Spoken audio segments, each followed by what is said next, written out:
I stepped away for a second. What was that?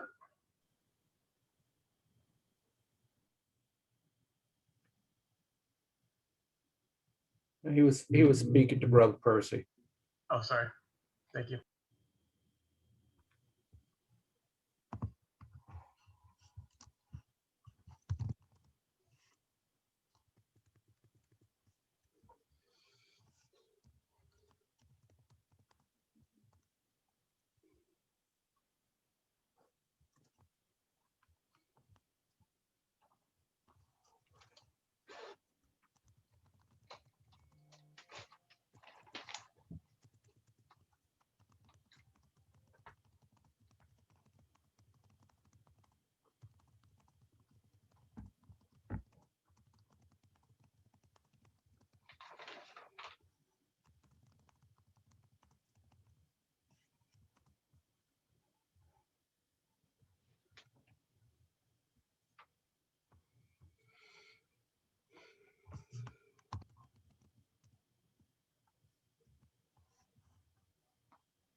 Greetings, most worthy James Ellis and most esteemed Michaela LeBlanc, human trafficking and public meeting committees, membership, panelists, and activists. Thank you for spending your afternoon with us and allowing us to arm you with the information to allow you to safely and strategically place yourself in the fight against human trafficking. See it, know it, report it. Today, we join in unity to bear witness to tactics, testimonies, and visual guides that have impacted our hearts and minds in our ongoing battle against human trafficking. Each panelist will bring their unique perspective in the attempt to compel a call of action. Please feel free to take notes and tune in to the Q&A at the conclusion of our presentation. We urge you to share the information that is made available to you. As always, remain prayerful, safe, and vigilant in the battle for social justice.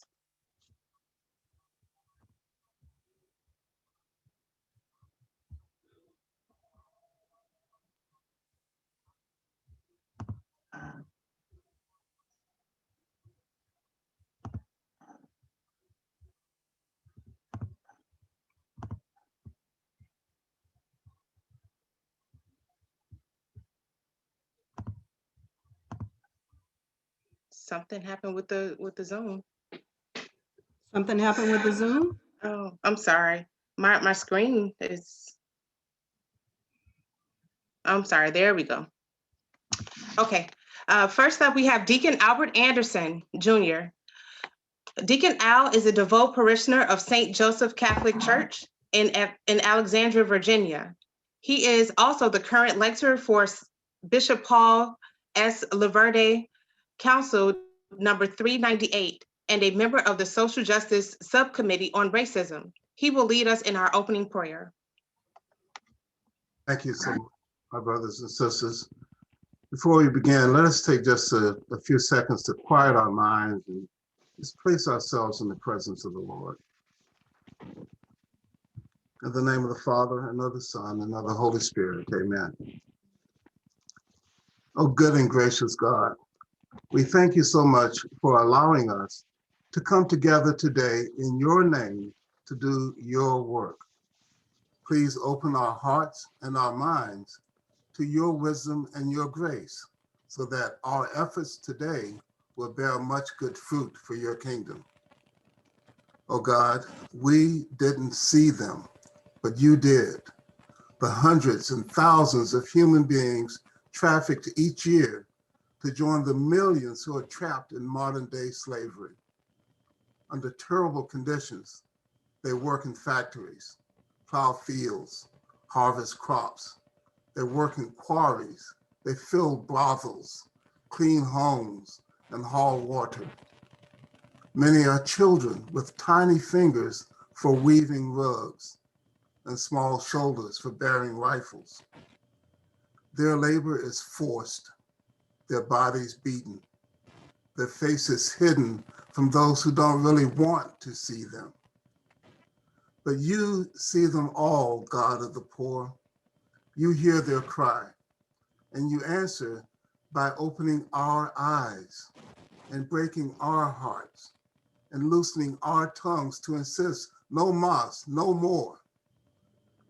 God of hope and peace, touch our hearts and energize our ongoing efforts in abolishing human trafficking, a heinous and terrible crime against humanity, so that every victim is freed and every survivor's life is renewed.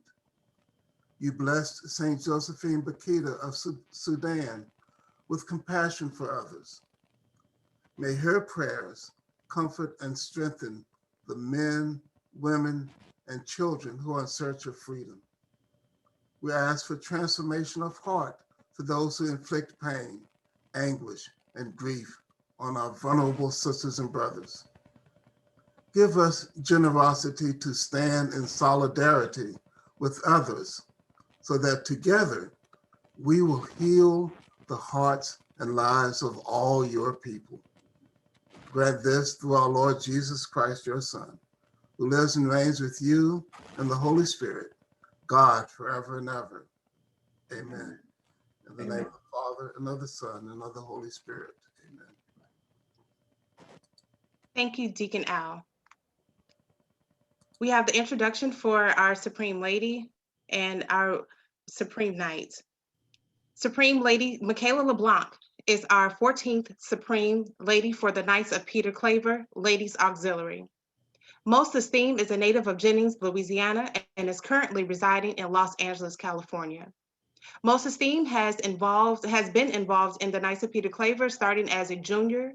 Her leadership role began as being voted into office by her peers as the junior president for the Louisiana Conference.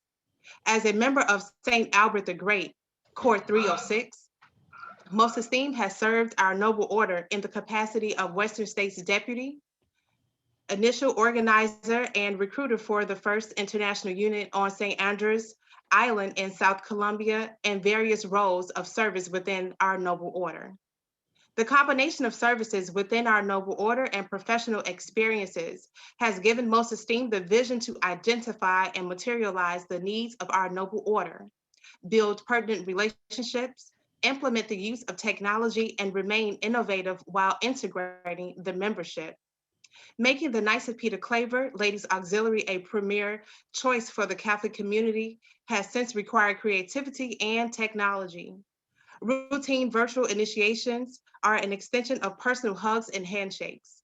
Most esteemed exemplifies the teaching of our patron saint, St. Peter Claver, speaking with our hands by giving before we speak to them with our lips.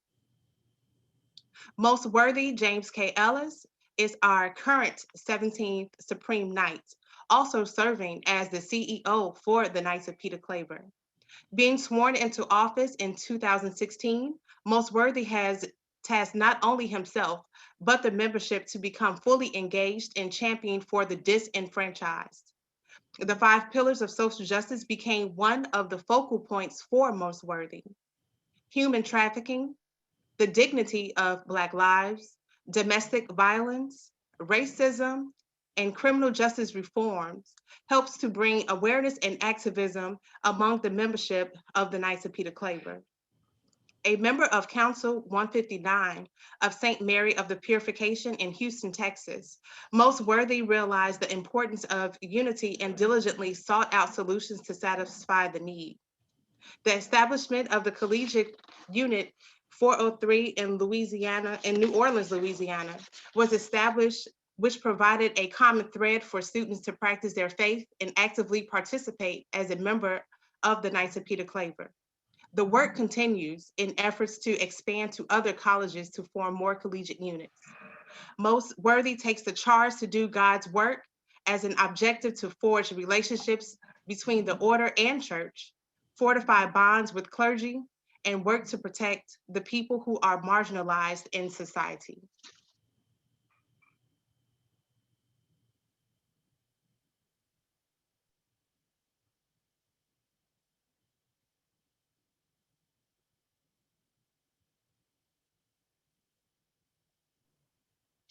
Most esteemed, would you be able to introduce IMC? I can begin. You'd like me to begin? Yes, ma'am.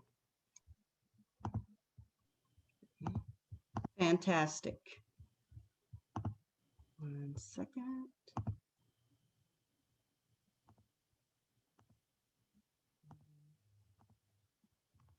Greetings. I bid you welcome on behalf of the over 9,000 Ladies Auxiliary and junior daughter members of the Knights of Peter Claver Incorporated to our continuing series of learning opportunities, commentaries, and conversations on social justice initiatives. Today's conversation is of particular significance because it deals with an issue that has been part of our world history, and that was the principal social justice concern of the time of our patron saint, Father Peter Claver. That issue being forced, coerced labor, slavery, or as we are calling it today, human trafficking. We are reminded of our patron saint's vocation, human trafficking, slavery. This issue is still of concern today. And I'd like to quote an excerpt from Father Peter Claver's bio that speaks to today's topic.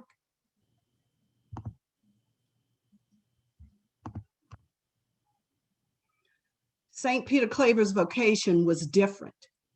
He was in a new world whose aborigines were rapidly dying out. A new business had sprung up, the slave traffic, by which Negroes were brought from Africa to work in America. Strange commerce, unholy scheme of money-making, banking houses, mercantile circles, clerks, skippers, and others were engaged in this human traffic of flesh. In spite of the commercial loss represented by the bones scattered along the bed of the Atlantic and over the trackless deserts of Africa, the profits of this traffic were enormous. Consequently, flesh and bones weighed lighter than the trader's gold. These words ring true today as we address today's primary topic of human trafficking. As St. Peter Claver did, I pray that we take away that which is needed to see, fight, and pray for an end to human trafficking. Welcome and enjoy today's program. Most worthy. Good afternoon to most. Good morning to others. I hope I don't break up. I'm down in Galveston, Texas, and sometimes the web space here and connection is bad. Welcome to our social justice platform on human trafficking. This is the third one that we've put on as an organization, and I would thank this committee who's been focusing on social justice for a while, and in particular human trafficking. I remember in 2018 in Southern California, Orange County, that we had an opportunity to experience a home run by non-government sources that was full of young ladies who have been human trafficked, who have been trafficked. And so last year, 2 years ago in Atlanta, Georgia, our last face-to-face, we got a chance to speak with Bishop Hubbard and shared in her experiences around social justice. And it was amazing. It opens an eye to the inhumane activity, the inhumane work around human trafficking. I remember from all of those see something, say something motto. I also had an opportunity to visit Southern California, Los Angeles, Brother Robert Williams out of Council in Los Angeles invited me to one that they had in Southern California. And so we've got to continue to work. In the Catholic Church, we always hear as a number one source of focus that pro-life. It is a sin to not encourage life or to take an effort to stop life. I think from inception to natural death. I think it is also a sin to, after death, after the birth of a human, after birth, that we allow this type of inhumane treatment, this type of form of slave trading to go on. And the thing that's most troublesome is it affects a lot of our young ladies, our population, our brown, our people of color, Blacks are impacted exponentially more. So welcome to the program today. I thank those who put it on.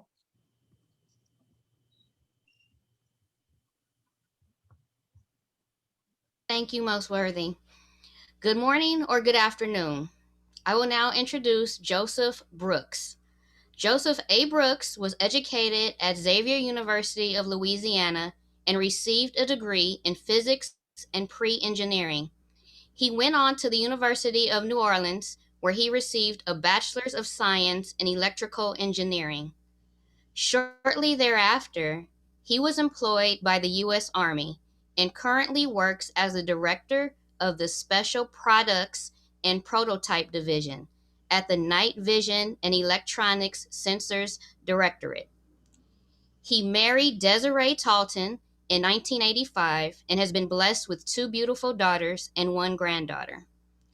Joseph attends St. Joseph Catholic Church in Alexandria, Virginia, where he is a member of the choir, the Embracing the Future Committee, and co-leads the parish's faith formation group along with his wife. He is also a member of the Diocese of Arlington's Advisory Committee on Racism. In February 2014, he became a charter member of the Knights of Peter Claver, Council 398, and served as Grand Knight until 2020. He currently is the co-chair of the Human Trafficking Subcommittee.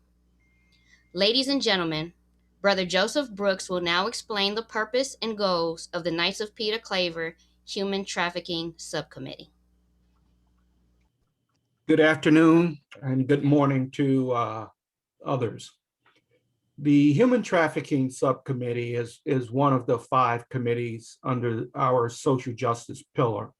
Myself, along with Lady Janice Henry, are the co-chairs for the Human Trafficking Subcommittee. Our objective is to increase awareness of and work to eliminate human trafficking.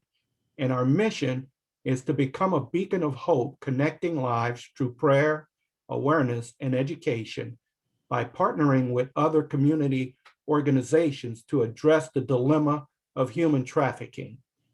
The committee consists of 25 members and advisors and meets on the 3rd Wednesday of the month to discuss activities within our local areas that may be leveraged by others around the country to raise awareness and to discuss programs and outreach to the wider KFPC family and our local parishes.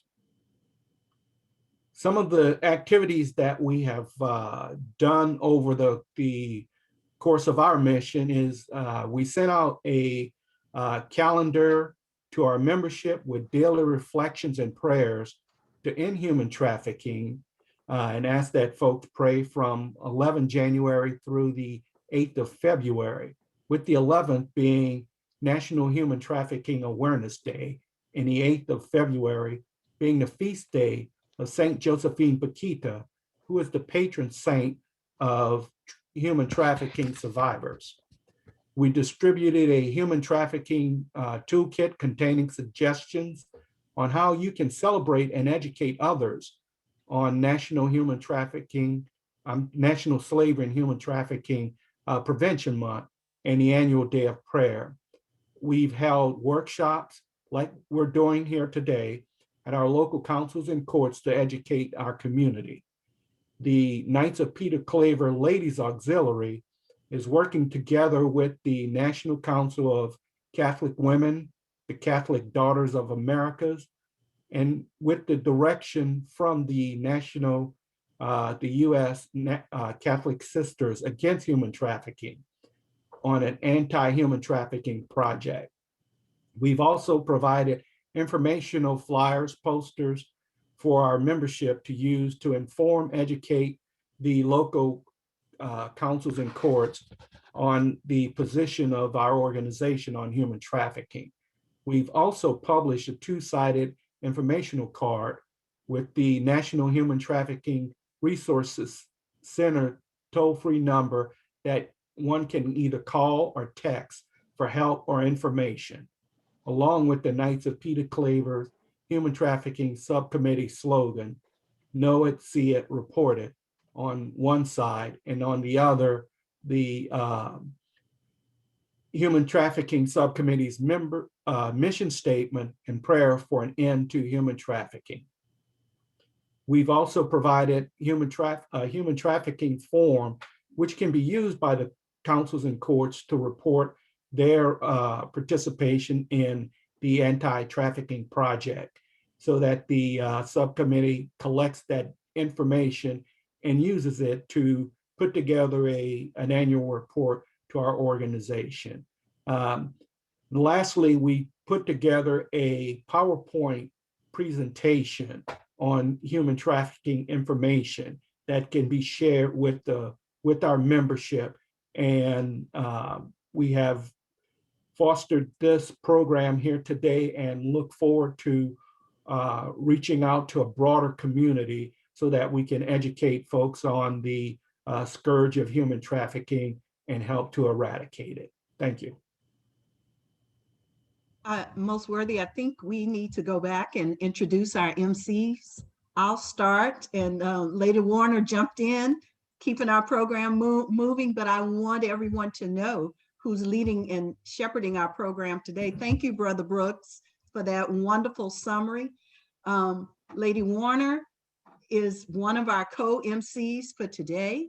She resides in Los Angeles, California, where she's the owner and operator of Perfect Press Printing Company, family-owned, handed-down, second-generation operation here in the great city of Los Angeles that was started by her father, Sir Knight Gregory Warner, also keeping it in the Claver family.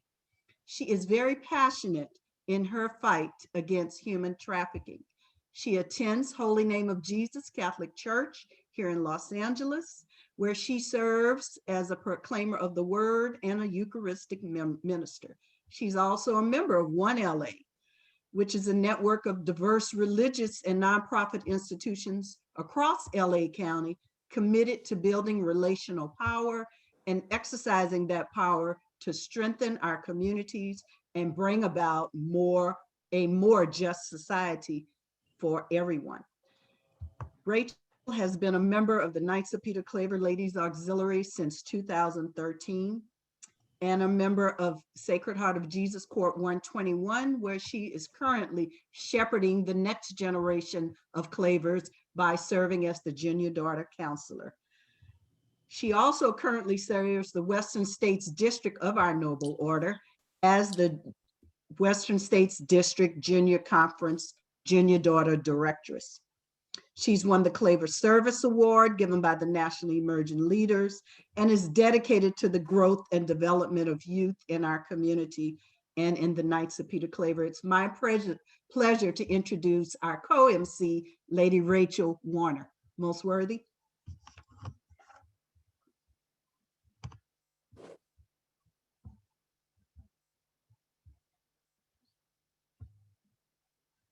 Brother Ricky is did we lose Most Worthy? Do you want to introduce Brother Jackson? Our other co-presenter, you're on mute, Brother Ricky. Yes, I can. Brother Jordan Jackson joined KPC in 2009 as a junior knight. Now transferring to the senior division, he has continued to serve his service as an emerging leader. Norma probably went to pick up my damn mom. After 2 years, yes, and I'm here at the office doing the. I'm doing that. After 2 years of continuous support to the juniors as well as entering an internship in 2018 at the KBC National Convention, Jordan accepted the role of Emerging Leader Co-Chairman for the Western States District. Graduating in 2020, Jordan attended the University of Nevada, studying in media relations and development at School of Business. Currently, he's interning at marketing field, and he hopes to join his field as being a creative and dedicated worker. He feels there are unlimited opportunities in his future to transform his ambitions into action. Welcome, Jordan Jackson.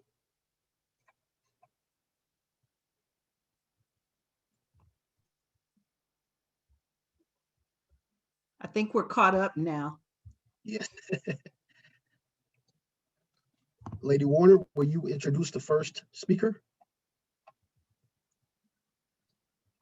Yes. Our first speaker is Special Agent Stephanie Bellard. She was born in Texas and raised in rural Ohio. She attended college for special education and worked as an intervention specialist for almost 8 years at a high school in Springfield, Ohio. After joining the FBI, Agent Bellard was assigned to an office in Shreveport, Louisiana in early 2015. She has worked in this office ever since, primarily working in matters involving violent crimes against children. She was recently assigned to work human trafficking matters as well and took over the FBI Shreveport Child Exploitation and Human Trafficking Task Force. She lives with her 2 children and 3 dogs in Louisiana. I now give you Special Agent Bellard. Good morning / afternoon. First of all, let me apologize for any background noise that we might have. This kind of overlapped with my daughter's gymnastics meet, so we're trying to make everything work, but there's a little bit of background noise in there, so I do apologize for that. Thanks for inviting me to be here. As my introduction said, I've been in Shreveport, Louisiana for 6 years now, and working primarily violent crimes against children and human trafficking matters. So human trafficking, as has been stated already here, is considered a form of modern day slavery. Traffickers use violence and manipulation, possibly false promises of, better lives, well-paying jobs, that sort of thing, in order to exploit their victims.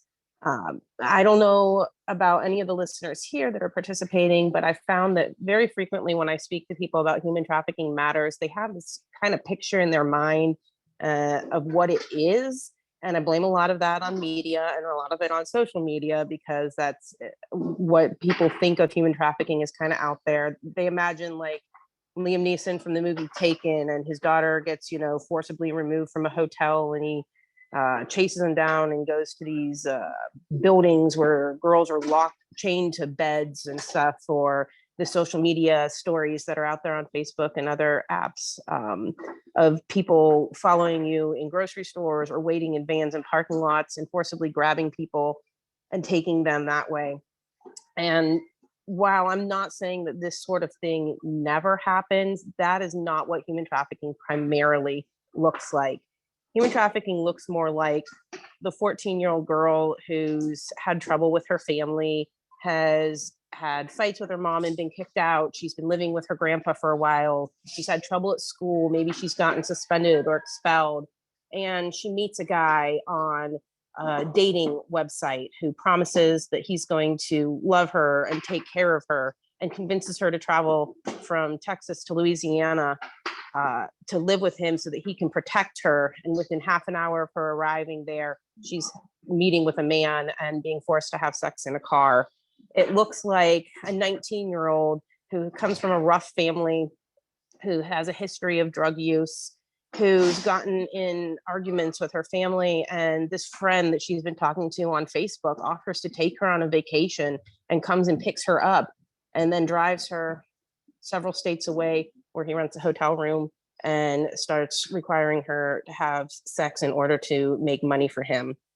It looks like a girl who's been in and out of the foster care system and who ended up in a group home. And when she gets out, she's had no information on life skills. She's not been taught how to be an adult, and someone says, hey, I know how you can make some money. So she starts making ads on websites and starts prostituting, and soon a pimp approaches her and offers to help her because he can offer her protection and he can offer her more money. And pretty soon she has a kid with him, and he uses that child against her in order to keep her in the lifestyle that she's in, where she's not making money and she's being abused.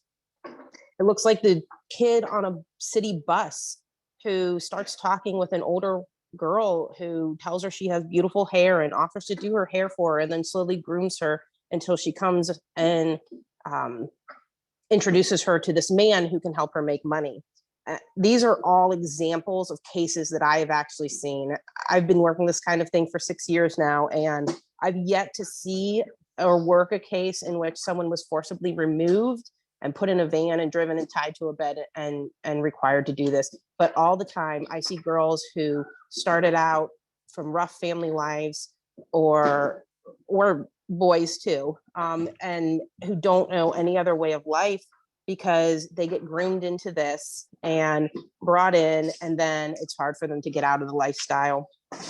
As of November 2020, there were more than 1,800 pending human trafficking investigations within the FBI alone. We have people that work these matters through all 56 of our field offices, and it's not just the sex trafficking, but it's labor trafficking as well. And that's not all of the investigations. That 1,800 cases in 2020, that's just the FBI cases. It doesn't include any of the local investigations into human trafficking matters as well.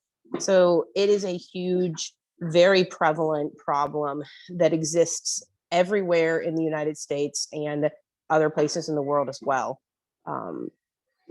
Primarily, the individuals that we see that are being sex trafficked in the United States are US citizens, whereas primarily the individuals who are involved in labor trafficking situations are non-citizens that are here.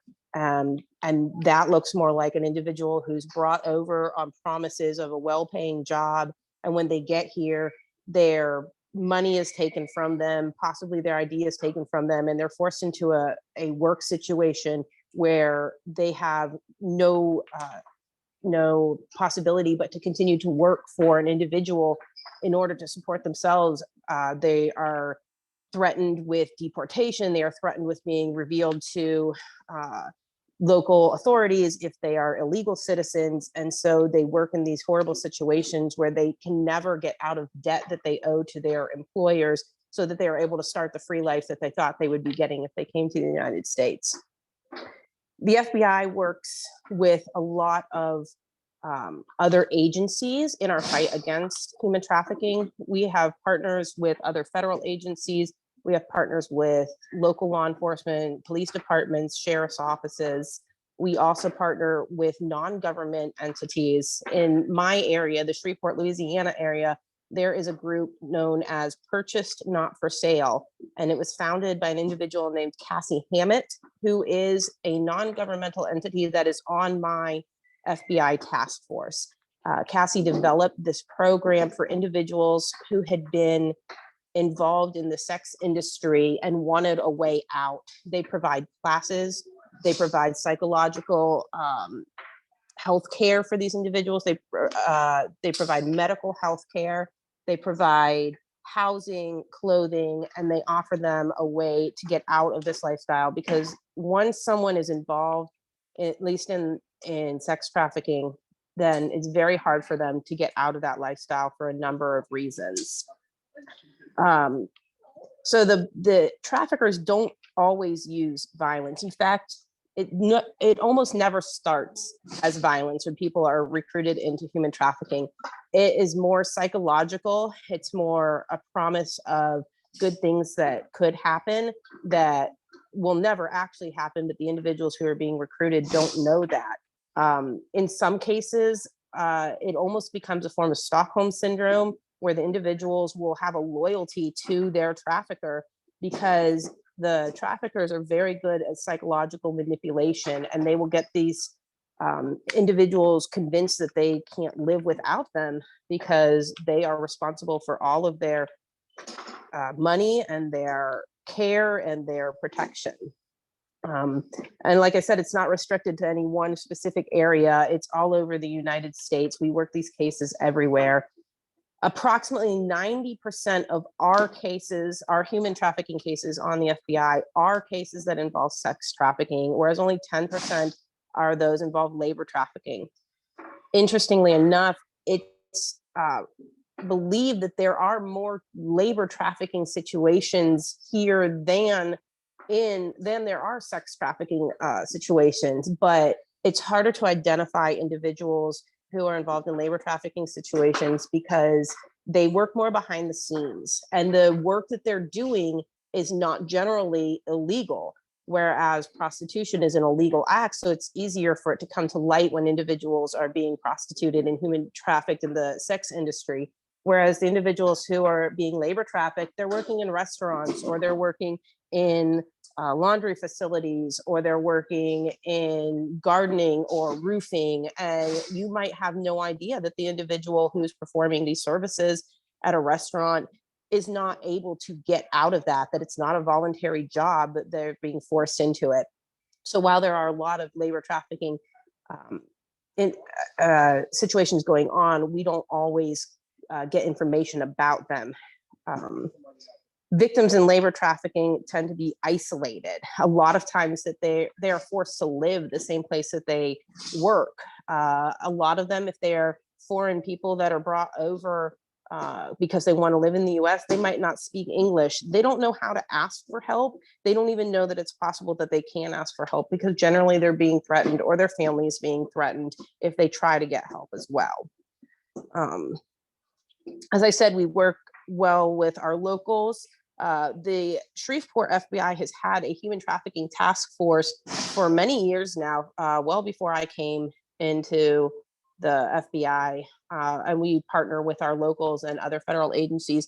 But more recently, as this is becoming a more and more prevalent issue that the public eye is turning more and more towards, our U.S. Attorney's Office here has formed a federal task force for our area as well, that involves a lot of the local individuals, other federal entities, as well as the FBI. Today, the FBI leads 86 child exploitation and human trafficking task forces around the nation. If you're interested in the way you might be able to identify human trafficking victims, there are certain things that you can look for, specifically with labor trafficking victims. If the individuals are working in the same place that they live, or if they have poor living conditions, if they're never allowed to speak for themselves, if someone else is constantly making transactions or interactions for them, if they aren't able to hold on to their own travel or immigration documents, if you see locks on doors, the outside of doors where people live, these are things that you could notice for labor trafficking individuals. If you're concerned that a teen or a young girl or a young boy might be involved in being groomed for sex trafficking, there are certain signs that you can look for that as well. We see a lot of kids. The age at which kids are being recruited into the sex industry is way younger than it used to be. We've seen kids as young as 10, 11, 12 who are being groomed for this. So if there are teens or young kids, especially, who suddenly they have a lot of money that you don't know where it's coming from, or if they're seeming extremely tired because maybe they're sneaking out at night and not getting sleep, if their nails or their hair are done and you don't know where they got the money for that, if their behavior changes, grades change at school, these are red flags that an individual might be being groomed to be trafficked. A lot of times there are the pimps, which is the term that we use for the human traffickers in the sex industry. They will work with females that they have recruited and have working for them. They have a rank of the individuals that they traffic, and their top woman will often be in charge of the grooming and recruiting of other individuals. So she'll take young girls under her wing and she'll explain to them how incredible this situation is. They can make all this money. They'll get their hair done. They'll get their nails done. They'll be protected. And a lot of these kids who've come from broken families or foster homes or group homes, and they haven't had a whole lot of protection, and it sounds good to them. And so they'll get involved in this without realizing what it's actually going to be like. And like your motto is, I know it wasn't exactly if you see something, say something, but that's something that frequently gets said. If you have any suspicions, report it. We'll check it out and we'll make sure that it's not a situation. It's better to do that than to leave someone in a situation that they don't know how to get out of. We take a victim-centered approach in our cases as the FBI. I mean, obviously, we want to find the individuals who are responsible for the trafficking. We want them to be prosecuted. We want them to be punished for what they're doing. But at the same time, we can't just leave these victims who have been involved in this lifestyle to their own devices, because they don't have any means of getting out of it. And the recidivism rate for falling back into the sex industry, at least, is very, very high, because these women or these men who have been involved in this, once they are removed from the situation, if their pimp is put in jail, they have very few options as to how to get a legitimate job. For one thing, if they've have a criminal record involving prostitution, very few people want to hire them. The pimps will also often use drugs in order to control their victims, or the victims themselves will start utilizing drugs in order to kind of escape the pain of what's happening to them. And if that's the situation, it can be very difficult for them to get detoxed from those drugs. So once they come out of the lifestyle, it's not enough to just arrest the pimp and put him in jail. So we take a victim-centered approach. The FBI has victim specialists that work directly with us, and their job is to look out for the well-being of the victims, whereas the agent's job is to get the bad guys. The victim specialist's job is to come alongside the victims and offer them assistance. We have a victim specialist that sits in our office. We also have victim specialists that are a part of the U.S. Attorney's Office. And as I said before, we partner with a local non-government organization called Purchase. And there are other local non-government organizations nationwide who are working to help individuals who have been involved in the sex industry to get out of that, so that they can get training, they can get help, they can get medical care, so that they have a chance at a different lifestyle. Whereas if we just arrest the pimp and put him in jail and leave it at that, then they're most likely going to fall right back into it, because it's the only way they know, or the only way they might have in order to make money. It can be very difficult when we work these cases. If we're dealing with adult victims of trafficking, we have to prove that they were forced or coerced into doing these human trafficking acts, the sexual acts. Because as an adult, if they choose to prostitute, then that's not human trafficking. So we have to prove that they were being forced or coerced into it. With a juvenile, it doesn't matter. The juvenile could have walked willingly into this situation, but it doesn't matter. They are all considered trafficking victims, and we can prosecute any individuals, adult individuals, who are assisting with that act. But it can be difficult with both the adults or the juveniles, because like I said, a lot of times they view these pimps as their boyfriends or as their protectors. They love them, they protect them, or on the flip side, they might not want to cooperate with law enforcement because they're scared of them. They're afraid of what might happen to them if they testify against the pimps in court. They're afraid of what might happen to their family, or they've been physically abused, or they've been threatened by the pimp. And so it can be difficult to get cooperation with individuals in this case. That doesn't mean we don't work the cases. That doesn't mean we don't offer them help, but it can cause some challenges. Thank you so much, Special Agent Bellard. We actually have a 5-minute Q&A for you. So Okay. A couple of questions from the participants. Absolutely. Okay, we do have one question for you. Okay. How should one report a possible case of human trafficking? How and to Oh, I'm sorry, I didn't mean to interrupt you. There are a couple of different ways. I am looking through my notes right here because I actually have a hotline number that you can call. In addition, if you suspect human trafficking, you can make a call to your local FBI office. We have 56 field offices, but we have satellite offices that are a part of those. So we have smaller offices all over the country. Whatever area you're in, if you look up a local FBI, you can call and make a report there. Or you could call and make a report to any of your local law enforcement officers. And if they thought it needed to come to us, they could get it to us. There is also a National Human Trafficking Resource Center hotline. That number is 888-373-7888. This is not a government entity or law enforcement, so you can call there as well.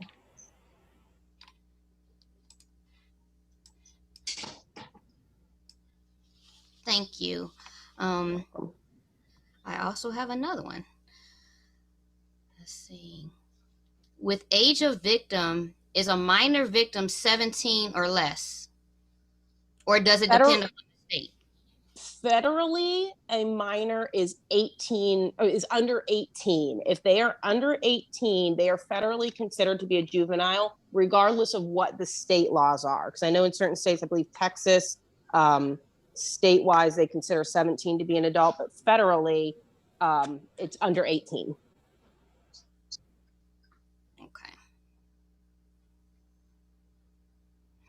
I have somebody asking you to repeat those numbers, those phone numbers. The hotline number? Okay, hang on. I apologize. I closed up my notes. Let me find them again. I don't know. I mean, you would have to look up the local numbers for the FBI offices or your local law enforcement, but I will find, here you go. The trafficking hotline is 88888. And I'm pretty messages, everyone can see it once I get off here.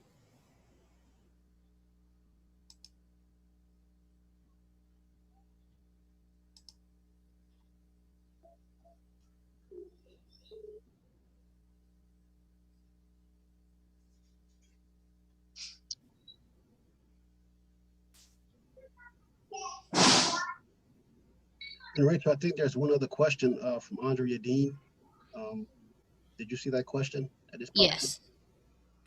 I have. In recent news, there have been reports that prostitution will be made legal. How would that affect the prosecution of pimps that are actually involved in human trafficking? I'm not 100% sure, but I believe that any sort of actual human trafficking, if it's not voluntary by the individual, I believe that would still be considered a federal crime. And anytime it involves juveniles, it would, because basically human trafficking is being forced into something you don't want to do. So if they are being coerced, forced, or frauded into committing these acts, even if it's considered a legal act, it'd be kind of like labor trafficking then. If they're being forced into it, it would still be a crime. Okay. I have another question. Are there opportunities to volunteer to help human trafficking victims?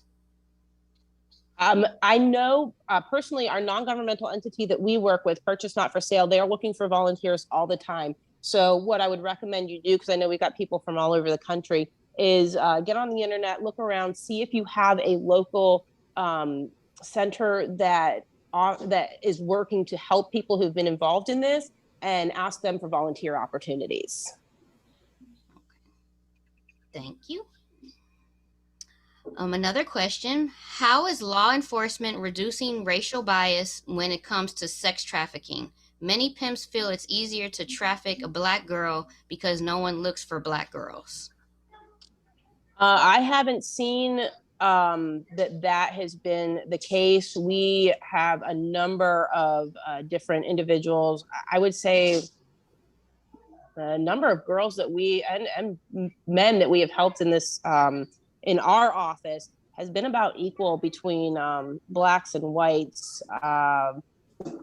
Honestly, I haven't seen that. I'm not saying that's not true in certain areas. In my area, I haven't seen that it's one color or another, and we don't discriminate. Obviously, we will work with any victims, regardless of sexual orientation, regardless of race, regardless of religion, regardless of anything. We will work with any victims, and we will prosecute any subjects regardless of that as well.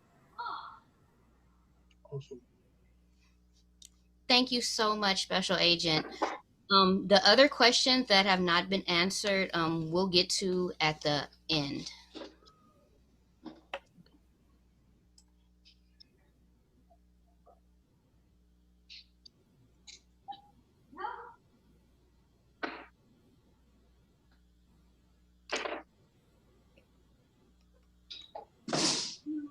Brother Jackson, you can now introduce the next speaker. Thank you, Lady Warner. Our next speaker is Gary Moret. Before I introduce him, I want to tell you just a little bit about him. Gary Moret graduated from St. John's University in 1983 with a Bachelor's of Science degree in Business Management. Gary continued his education and pursued his lifelong dream of becoming an attorney by attending and graduating from St. John's University School of Law in 1986. After his graduation from St. John's School of Law, Gary was admitted to the state and federal bars of New York and accepted a position as an assistant district attorney in Queens County, where he served the citizens of Queens County as a trial and investigative prosecutor for 10 years. After his tenure at the Queens County District Attorney's Office, Gary opened his own law practice in Queens County in 1996, where he specializes in criminal defense, real estate transactions, and wills. He has been serving Queens community for over 35 years and is currently a member of the Democratic Heights Club, Wood Heights Club, Saul Westburn Club, and the Fred Wilson Democratic Club.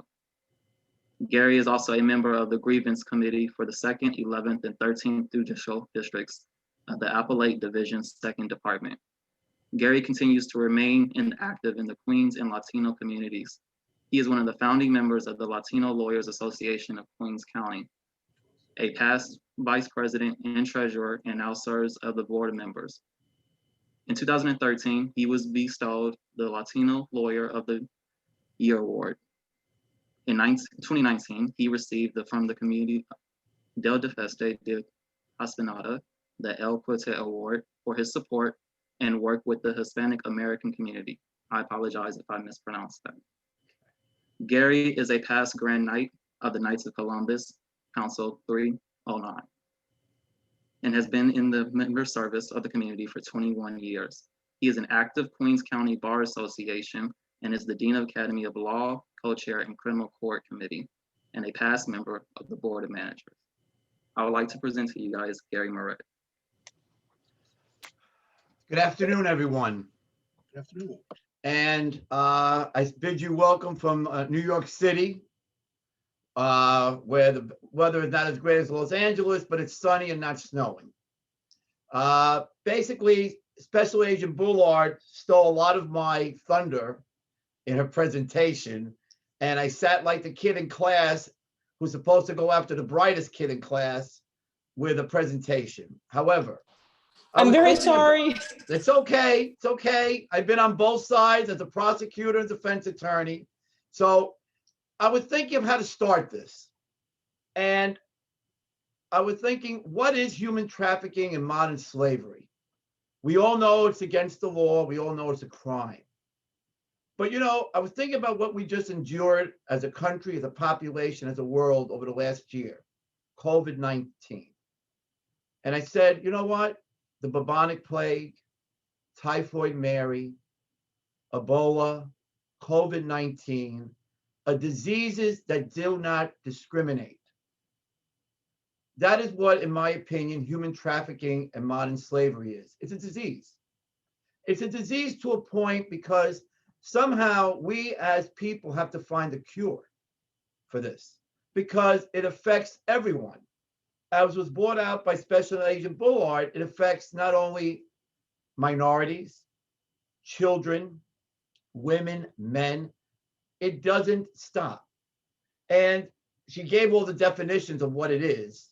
But I just want to give some statistics, that I was able to obtain.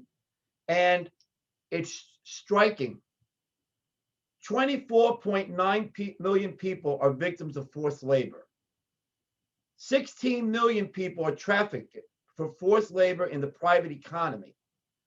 4.8 million people are trafficked for forced sexual exploitation. 4.1 million people are trafficked for forced labor and state-imposed forced labor. It's an estimated 20.9 million worldwide. Women and girls are disproportionately affected by human trafficking, accounting for 71% of all victims. 3.8 million adults are trafficked for forced sexual exploitation and 1.0 million children also for commercial sexual or exploitation. We have to sit back and say, why? How come? And Special Agent Bellard came up with a very good point about the pimps, the Johns, who I've had to represent in the last 26 years and prosecuted for 10 years before that, and the young ladies and men who were committing acts of prostitution, which I had to prosecute and I have defended in the last 26 years. But why is this such a worldwide epidemic? Well, like everything else, forced labor in the private economy generates an estimated 150 billion in illegal profits per year. It comes down to the dollar. Now, my perspective is this as an attorney, and it's very ironic that I am in the middle right now of representing a young lady who's been charged with human trafficking with men and soliciting young ladies. And my client is 21 years old. She has two baby children. And the fathers, one is the pimp and the other one is a former pimp. And what has occurred here, as Special Agent Bellard brought out, is these young women, unfortunately, are put in positions that basically they're shown an attention factor. They're shown love. They're basically given something that's lacking. And where is that lacking coming from? It's coming from many places. The home, the schools, sometimes the churches, the religious organizations. And the young lady right now I'm working with, and basically she's looking at 12 years in jail. I am working with getting the district attorney's office to work with her to avoid her going to jail. However, I've met with her and discussed with her and heard her tell her story. And it's one that's heard all the time. She didn't like school. Her mother was very hard on her.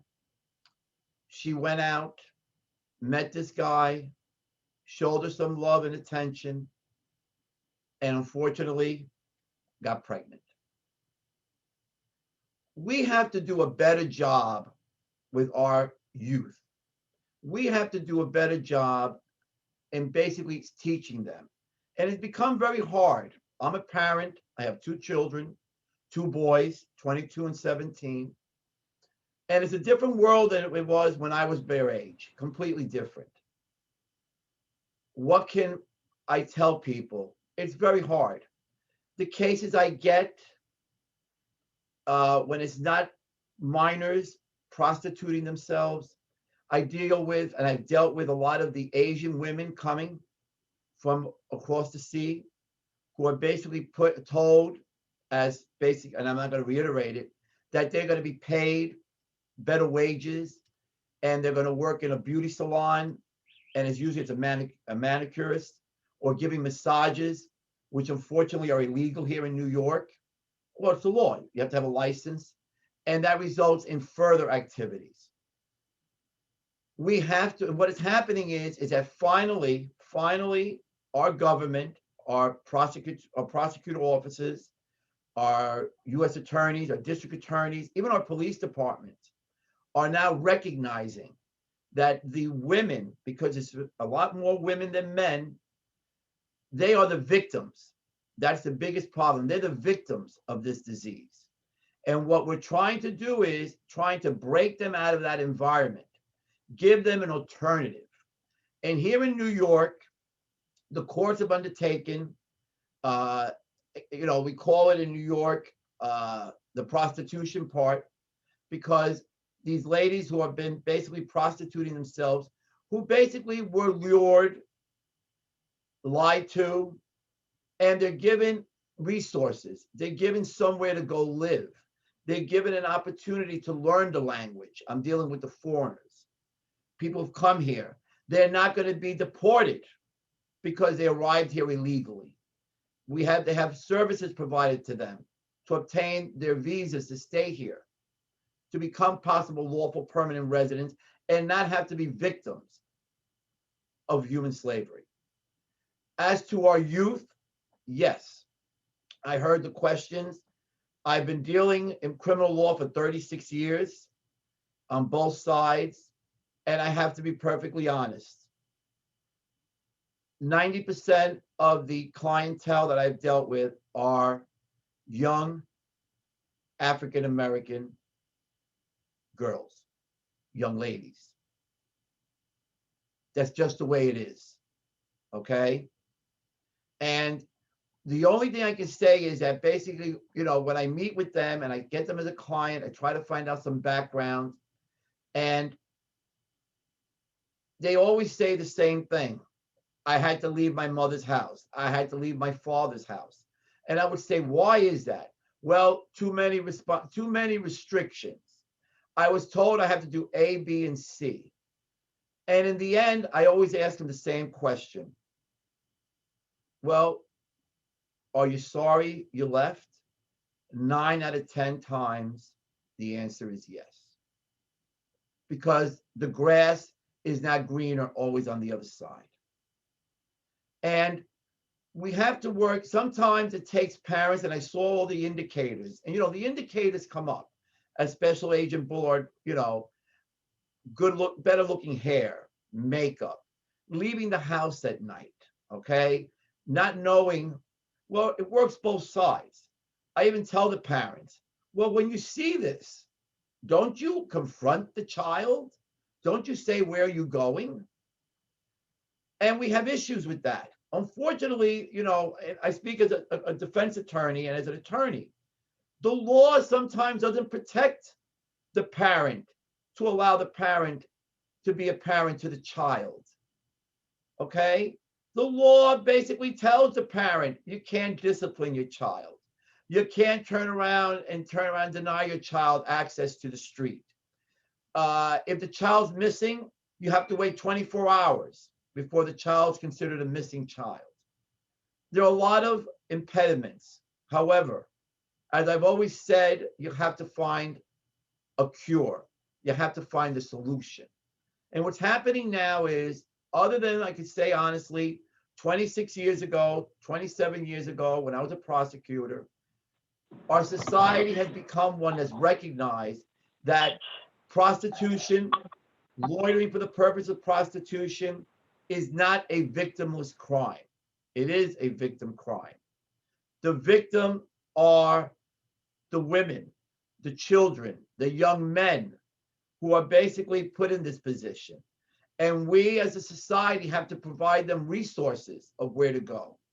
And sometimes, it's great when people say, well, can't they go to a shelter? The shelter is not the answer. I've been to the shelters. You have to provide them with a type of home environment. You have to try to provide them with some type of home warmth where the child is accepted, okay? And it's very difficult now because due to social media, Instagram, Snapchat, Facebook, everything is out there. And there has to be, there has to be an education also, where we become a society, again, I'm speaking from my personal opinion, where everything's on Facebook, everything's on Snapchat, everything's on Instagram, okay? We have to teach our children if we see that basically you don't put your whole life out there. Speak to the parent, speak to a relative, okay? I will say that basically in the schools in the city of New York and the state, the teachers have become much more active in trying to see if a child misses school a lot. There's a change in their demeanor. And I saw it was said before, kids more tired, grades start to plummet. These are things that we have to look at. But this is something that has to come from everywhere. It has to start in the schools. It has to start in the criminal justice system. It has to start with our prosecutor offices, with our social services. But the home is where it starts. And on top of that, I've always said this, okay? As a member of the Knights of Columbus, as a Catholic, I went through Catholic grammar school, high school, college, and law school. I put my kids through the same thing, okay? There's a basis of a home environment. The home has to be where it begins. And the church, the parents have to reach out to the church sometimes for assistance to help them. I mean, you look at it and money is the biggest thing I see, okay?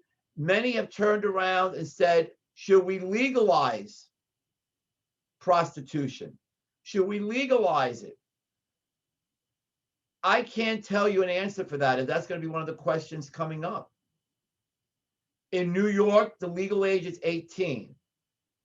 And Special Agent Bellard, again, took a little steam out of my sails. That's okay. You know, in prosecutions, basically, the district attorney or the U.S. attorney has the burden to prove that the person is doing this because they were forced to, not because they did it voluntarily.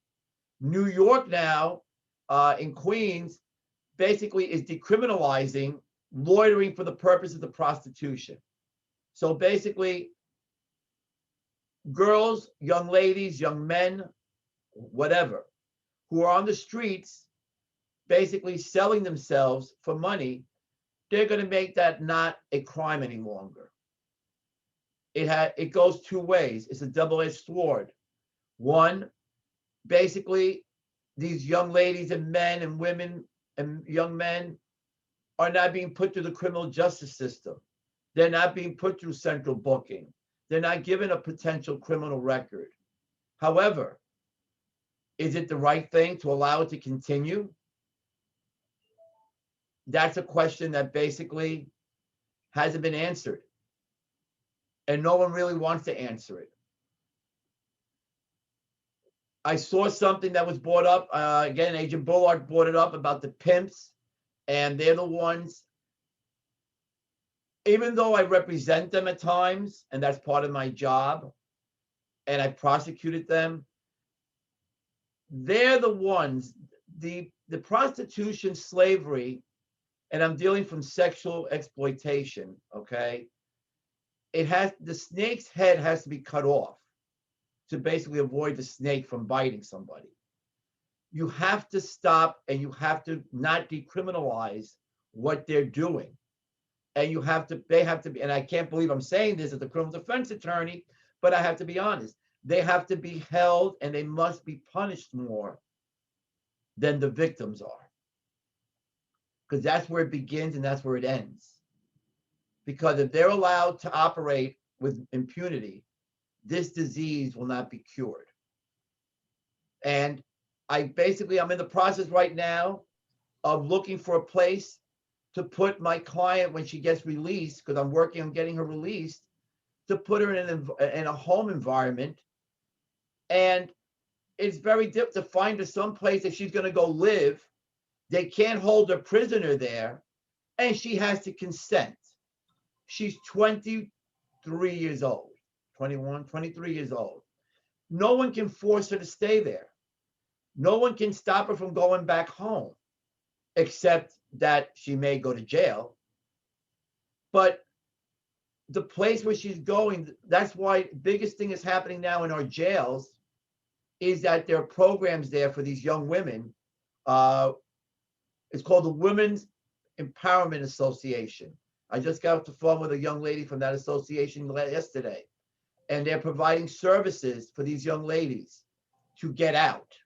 They're providing services for them to get reacquainted with the community.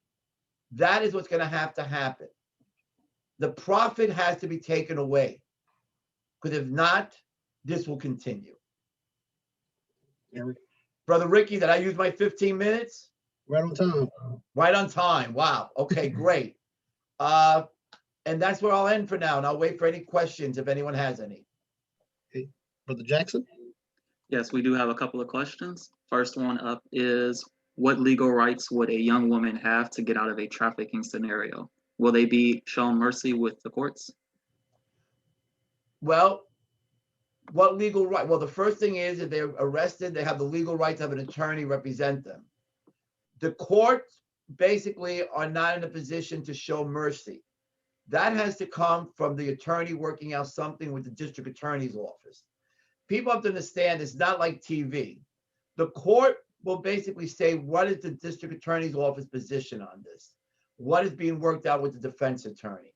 What I have seen, and I'm speaking only from New York, is that more and more district attorney's office are basically making it that the victims should not be punished, given criminal records or jail in these matters, and more resources are being donated for re-education purposes, relocation purposes, and readjustment. Okay. Our next question is, from a legal liability point of view, how do you differentiate from a victim and a prostitute? Does the law prosecute victims? I'm sorry, how do I differentiate, or how does the law? From a legal liability point of view. So From a I guess legal the question would be, liability. Okay, well, unfortunately, the term prostitute comes from the act, okay, of prostitution. So if a woman has sex with a man for money, okay, that is deemed to be prostitution. And the person is deemed to be a prostitute, male or female, okay? As to being deemed a victim, that will come from, that has been now a term that's been used now that basically, in my opinion, they've always been the victim. However, now, when I say the courts, the district attorney's office, alternatives to incarceration are now deeming that these ladies or men who are deemed to be prostitutes are really more victims of prostitution. So that is where it's coming from. I hope that answers the question. If not, they can ask it again, a little bit more clarity, and I'll answer it. okay. Our next question is, what areas of the US are considered human trafficking hubs? What areas? Well, I can tell you right now, based upon my opinion, all your major cities are considered the hub. So we can start with New York, Los Angeles, Chicago. I know that Atlanta, it has been considered one. Detroit. I'm trying to think, I apologize, but any of your major cities where there's access, again, for international travel, because basically you also have women coming from the Caribbean and women coming from South America and men coming from South America, young boys, even through Mexico. So I'm going to say that basically in Texas, your border cities.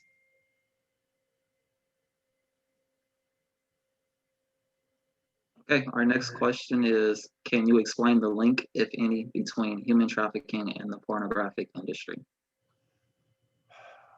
Well, the link between, well, as when it comes to sexual exploitation, I would say that a lot of these young women and men are basically used for child pornography purposes and for pornography, because it comes down to the same thing. They're caught in a no-win situation.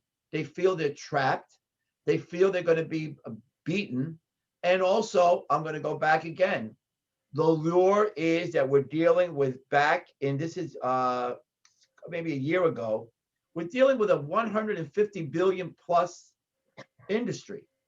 So they're being told you can get more money, okay? And sometimes, as you can see now, and we can all witness this, that young minds, when they see money, and basically it's, in their opinion, it's not hard to obtain, they'll go for it. Not that it's their fault, but to them, the use of pornography is just another way to either satisfy their pimp, male or female, or to put more money in their pocket, or fear of retaliation and physical and mental abuse. Okay, thank you, Mr. Moret. That is our last question. We will save the rest for the Q&A following after. Lady Warner, I believe that it is up for you next to introduce the next speaker. Thank you. Our next speaker is Jeremy Nussbaum. He is the director of Reset 180, the prayer director. He has also been involved in preventive measures to combat human trafficking internationally, especially in Thailand, over the past decade. However, it wasn't until he encountered Reset 180 that he learned the problem also exists in his own community in Northern Virginia. After shedding his initial disbelief and learning more about the prevalence of the problem, he felt a strong calling to become more hands-on in the area and not simply contribute financially.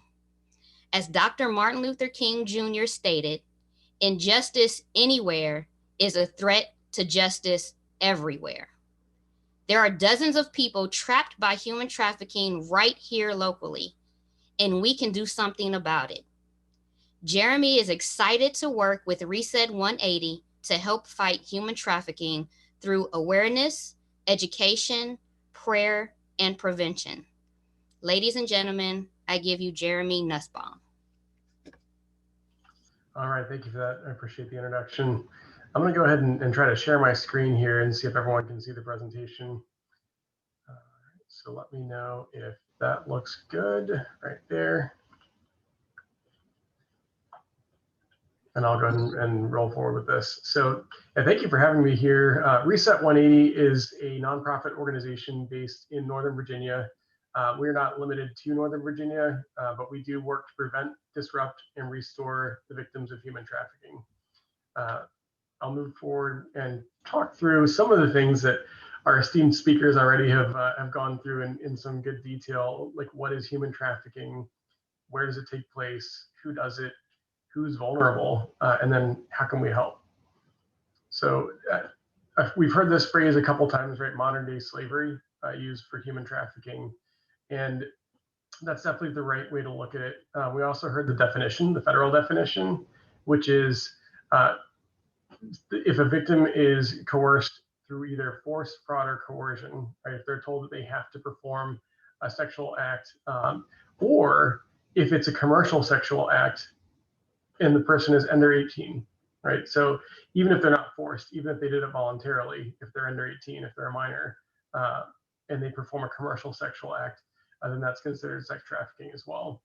One interesting tidbit we didn't really cover is what does commercial sex act mean? And without getting into the gritty details of a sex act, just focus on the commercial side here. It's any sort of exchange of value. So in this case, we've actually seen cases where, for example, someone was driving home from a party and the person that was driving the car said, "Hey, I'm going to kick you out of the car unless you perform a sexual service right now." And that ride is actually considered something of value. So that actually would be sex trafficking in that scenario if that victim was under 18. We've seen another case where someone was offered a place to stay for the night, but in exchange, they needed to perform a sexual service. Same thing, right? That place to stay for the night is of value. And therefore, if that person that was the victim there was under 18, that would be considered commercial sex trafficking. So those are a couple interesting examples. We saw a case with a 14-year-old who was offered an iPad in exchange for performing sexual services. Same concept. It's something of value, even though it's not cash. So that's part of the overall definition there, just expanding that. We'd heard a question earlier on where does this take place, where are some of the kind of the hotbeds of activity, and I think there was an excellent answer provided already, but this visual can help as well for a lot of folks. I'm more visually oriented, right? So seeing where are those bright red spots? Well, a lot of places, unfortunately. It's every major city, like was mentioned earlier. It's also a lot of the coastal areas and border areas. Miami is really hot. A lot of the cities in Florida, same thing with New York, as mentioned earlier, Washington, D.C., the closest big city to where I live. And then a lot of the places in California and Seattle as well. So large amounts of trafficking going on across the country. And this heat map here is the most recent version from Polaris. That's the organization that actually runs that national hotline that was given out earlier. So what are the types of trafficking? I said in our region, but this also applies nationally, right? This is not unique to Northern Virginia or the DC metro. So there are 4 major categories of sex trafficking specifically that we see. The first one is pimp-led sex trafficking. We talked about that. A couple of the other speakers covered that earlier. Second one is gang. This is actually an increasing frequency. So we've seen gangs actually escalating the amount of sex trafficking that they've been doing in the past decade. It has gone from barely even on the radar for some gangs to being the #1 source of revenue for some, and it's in the top 3 for most of the major gangs. So MS-13, for example, it's estimated that this is their #3 source of revenue behind drugs and weapons. And unlike drugs and weapons, when they sell a victim here, they can sell the same victim over and over again. They don't have to refresh their inventory every time they sell, just like you would have to with drugs. So from a pure profit standpoint, from a pretty evil perspective, it's a profitable business. So that's the gang side of it. Familial is, I don't think there's any one of these that's more or less tragic from the victim's perspective, but just from like a human perspective, familial to me is the most tragic, right? This is where it's an aunt, an uncle, a grandparent, maybe even a parent, a step-parent that's actually trafficking their own family members. We've even seen older siblings trafficking younger siblings in some cases. So familial is the third category. And then the fourth is illicit massage. So that was talked about briefly earlier. That's one of the areas where Reset 180 does a lot of work in Northern Virginia. It's the kind of thing that a lot of people are vaguely aware exists, right? You drive past some of the massage parlors and you say, that place looks kind of shady. I'm not sure about that one. And you don't know what exactly that means unless you've already been in a place like that before. But it's just kind of like an intuitive sense that doesn't look right. We've done a lot of firsthand investigative research in the DC area, and in Fairfax County specifically is the largest county in Northern Virginia. We identified over 80 illicit massage parlors that we were able to confirm were actively trafficking women in those establishments, just in that one county right outside Washington, D.C. It's the wealthiest county in the state of Virginia. So this is not an economic, it's not a poor community. It's not, it's some of these are right next to schools. Some of them are adjacent to doctors' offices in nice shopping centers. So we call it hidden in plain sight for that category, where a lot of these places are almost right out in the open. They're licensed businesses, but they're performing illicit services inside. Next category here, just going through who are the traffickers. The traffickers, and I'll have on the next slide, I actually show some pictures of convicted traffickers to illustrate this further. But across those 4 types of trafficking, it's a lot of people, a lot of different categories of people. Sometimes it's friends, sometimes it's strangers, sometimes it's intimate partners. Like one of the most common ones we've seen are actually people that they thought were their boyfriend that then started trafficking them. And that fits into that pimp model. But the person didn't know they were dating a pimp at first in a lot of those cases, but then it turned into that later. Here's the pictures that I was just alluding to. So all of these people here have been convicted of sex trafficking. As you see, there's a wide range of ages, range of genders, range of ethnicities, and there's not really one picture of what does a human trafficker look like. And it's kind of different than our expectations can be sometimes, but You know, in a lot of cases, we see women that run these brothels that, like, even the owners sometimes are women for some of the illicit massage businesses, not just the lead victim. That was surprising to me when I was first, learning about this and becoming more informed. In other cases, one thing that was very interesting to me and kind of unique, I always picture these people being mean or just kind of uneducated criminals. What's interesting is a lot of the traffickers are very smooth. You meet them and they seem like likable people. Sometimes they're respected in their community. Sometimes they have established lines of business. The guy at the top left corner on this picture here, the agent, Bill Wolf, is the guy that actually arrested him, and they had a 3.5-hour drive back from the arrest to where he was going to get booked. And he said that was the most enjoyable 3.5-hour car ride he'd ever had. Like, not facetiously, he said this guy was just a delight to talk to. And that's part of how they get their job done so effectively, is they're very good at recruiting and very good at manipulating people.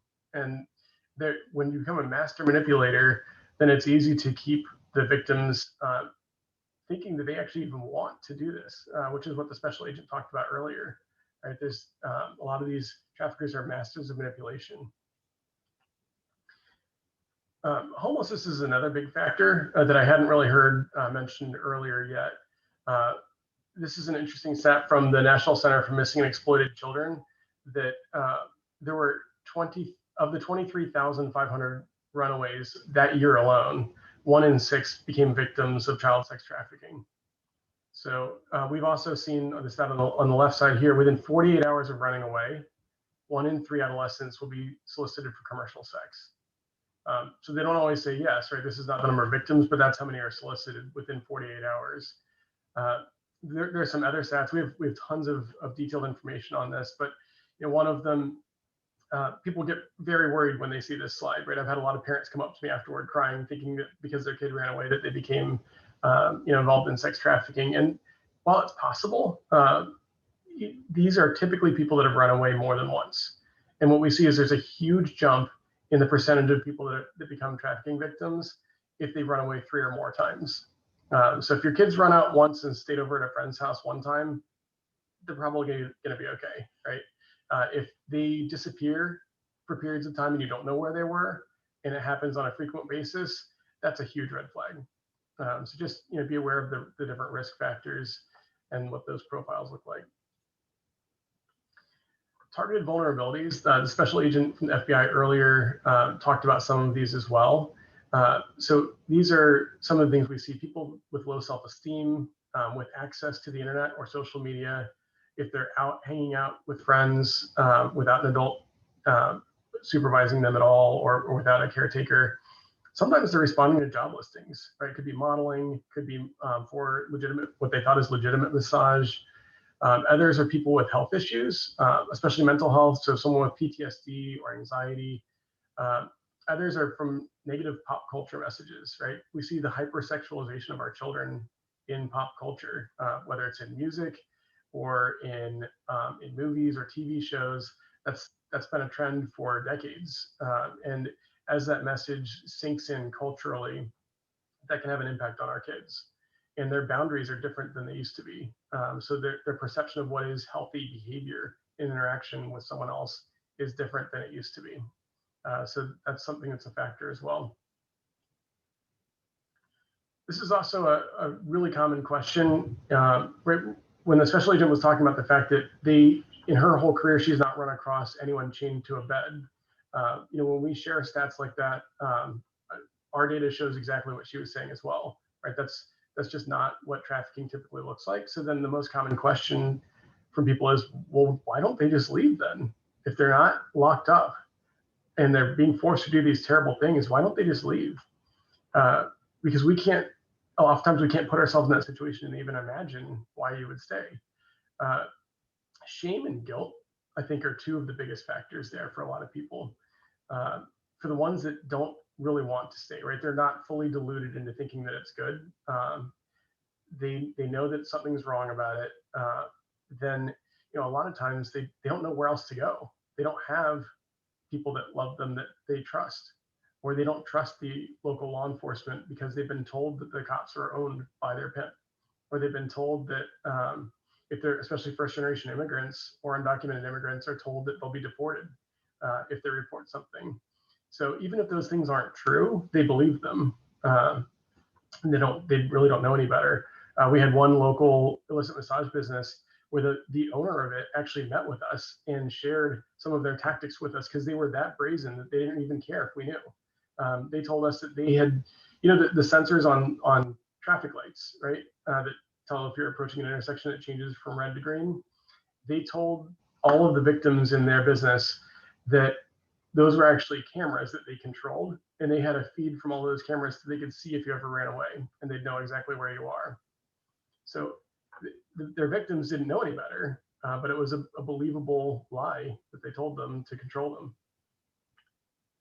We also got a question earlier about pornography, so I'll jump into that a little bit. The reality is there is a direct link between pornography and trafficking. Part of that is actually just in driving demand for commercial sex. So what we've seen is statistically, almost all purchasers of sex are people who were avid users and even daily users of pornography. So when someone starts growing and building their sexual appetite outside of healthy constructs of marriage, and they consume more and more of that, there's generally a desire to expand on that and to go to the next level and do something that's riskier or try something that's different.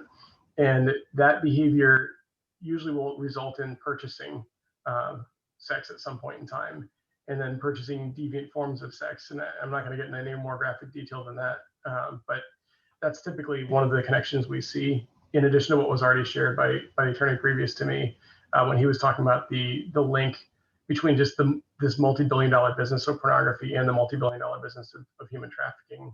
There are also direct profits.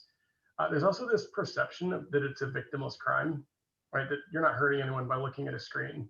And that just couldn't be further from the truth.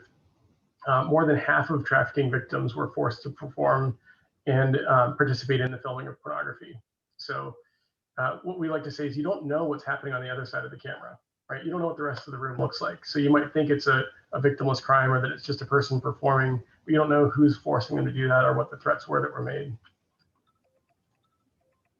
So a little bit about our organization, just sharing about Reset 180 and what we do to help. So hopefully everyone's not too depressed after hearing all those stats, but it is a very real problem.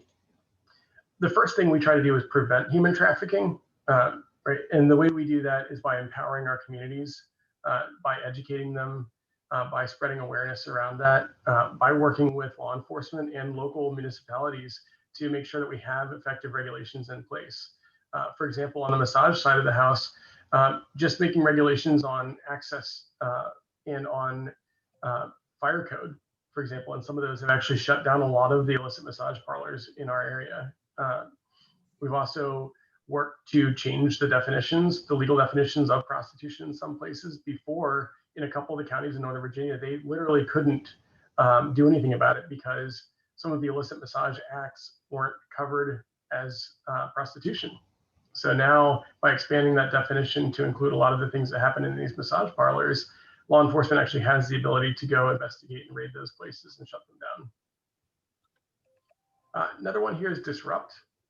So that's part of what we're talking about. That's that disruption where we actually actively monitor a lot of the locations where this is taking place. We did an undercover investigation over the course of the past 2 years and just published that and met with the county officials where those investigations took place. And they actually formed a commission based on that that's actively working with the community then to put an end to this. So we're seeing some real fruit there already just in the first year after publishing that. And then the third area here is restore.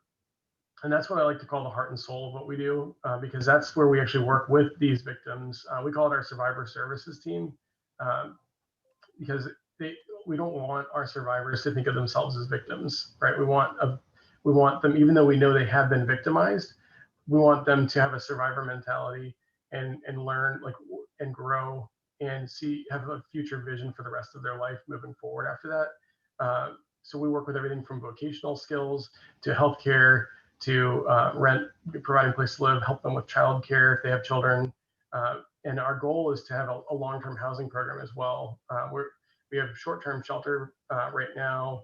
We are in the process of actually building out a midterm, up to 6 months housing facility. And then our long-term goal is to be able to provide up to 2 years of transitional housing that includes long-term mentorship and mental health. And I think I'm actually not going to go into the rest of our study. How am I doing on my time? Did I use my 15 minutes already? Yes, sir, Jeremy. All right, thank you, Ricky. Could you actually share the slide, the last slide that you have, just for that? Yeah, here, I'll jump right here. Perfect. And we do have one question for you, Jeremy.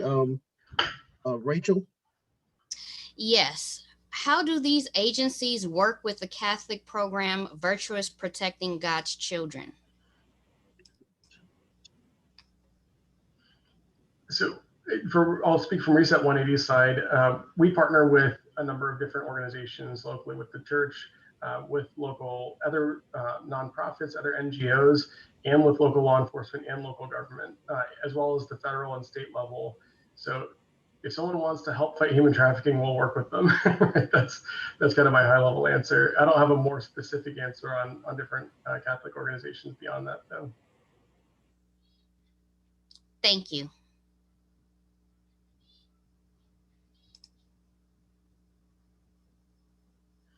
Brother Jackson?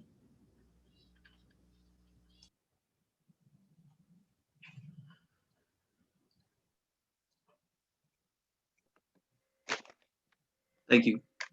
Our next speaker is Bishop Donna Hubbard. Donna Hubbard's exposure to abuse, addiction, gang crime, exploitation, and violence resulted in feeling that her life would be nothing more than a series of regrets and apologies. While serving years in prisons, Donna's commitment to serve God prompted complete surrender to a greater destiny. She founded Women at the Wells Transition Center in 1994. Under her direction, they had provided counseling and services to 10,000 women and girls. She has facilitated more than 500 trainings in 18 countries, to law enforcement, aviation crew members and employees, faithful leaders in communities globally, to members of government, parliament, and gained an audience with the monarchies in Dubai and Qatar. Her street intervention program with trafficked girls and women has earned her national awards and put her at the forefront of the international anti-human trafficking movement. Donna holds the titles of preacher, teacher, pastor, and earned a BA, Bachelor of Arts, and an MS, Masters of Science. She is certified pastor of counselor for critical response efforts, and her keynote messages include 2 invitations to present at the United Nations General Assembly. Donna is the mother of 8 children. She works as a flight attendant for a major commercial airline. It is my honor to introduce to you guys Donna Hubbard.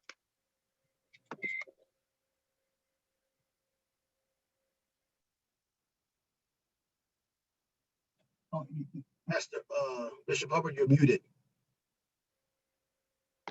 Sorry about that. God bless you.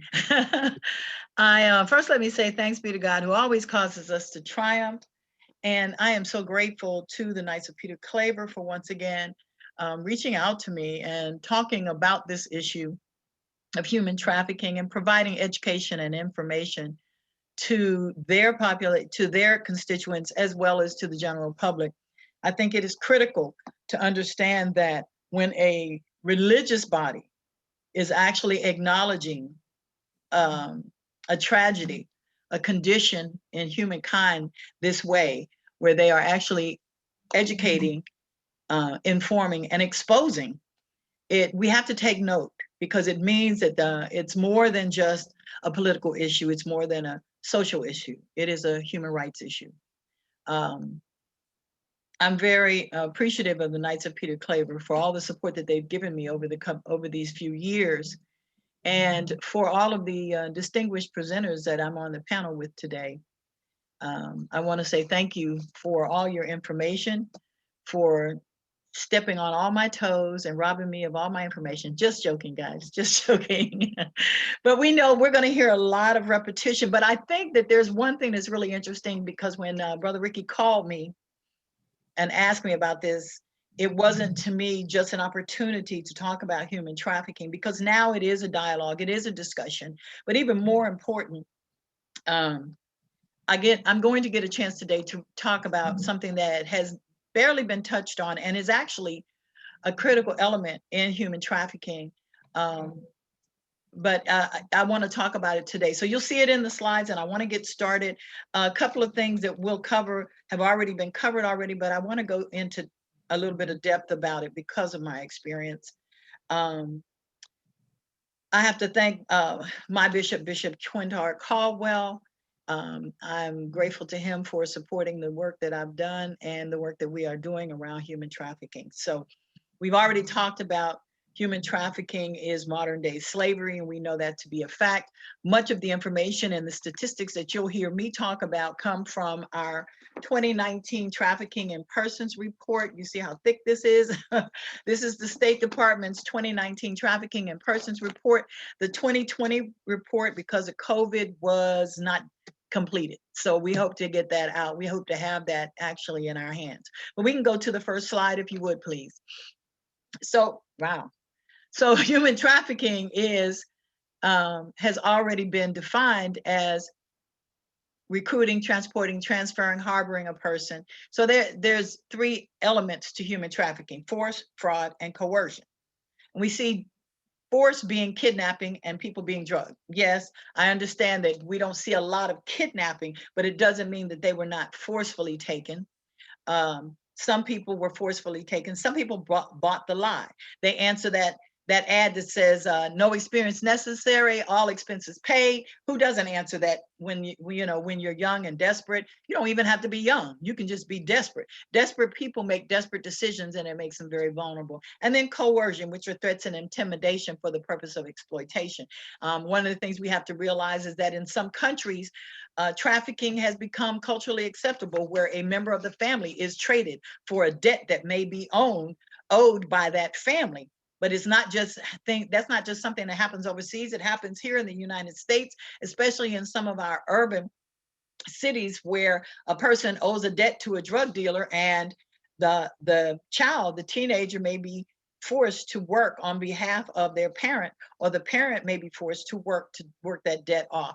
So we go to the next slide. We already know what human trafficking is. This is something that we touched on, but I want to get a little bit more in depth about it.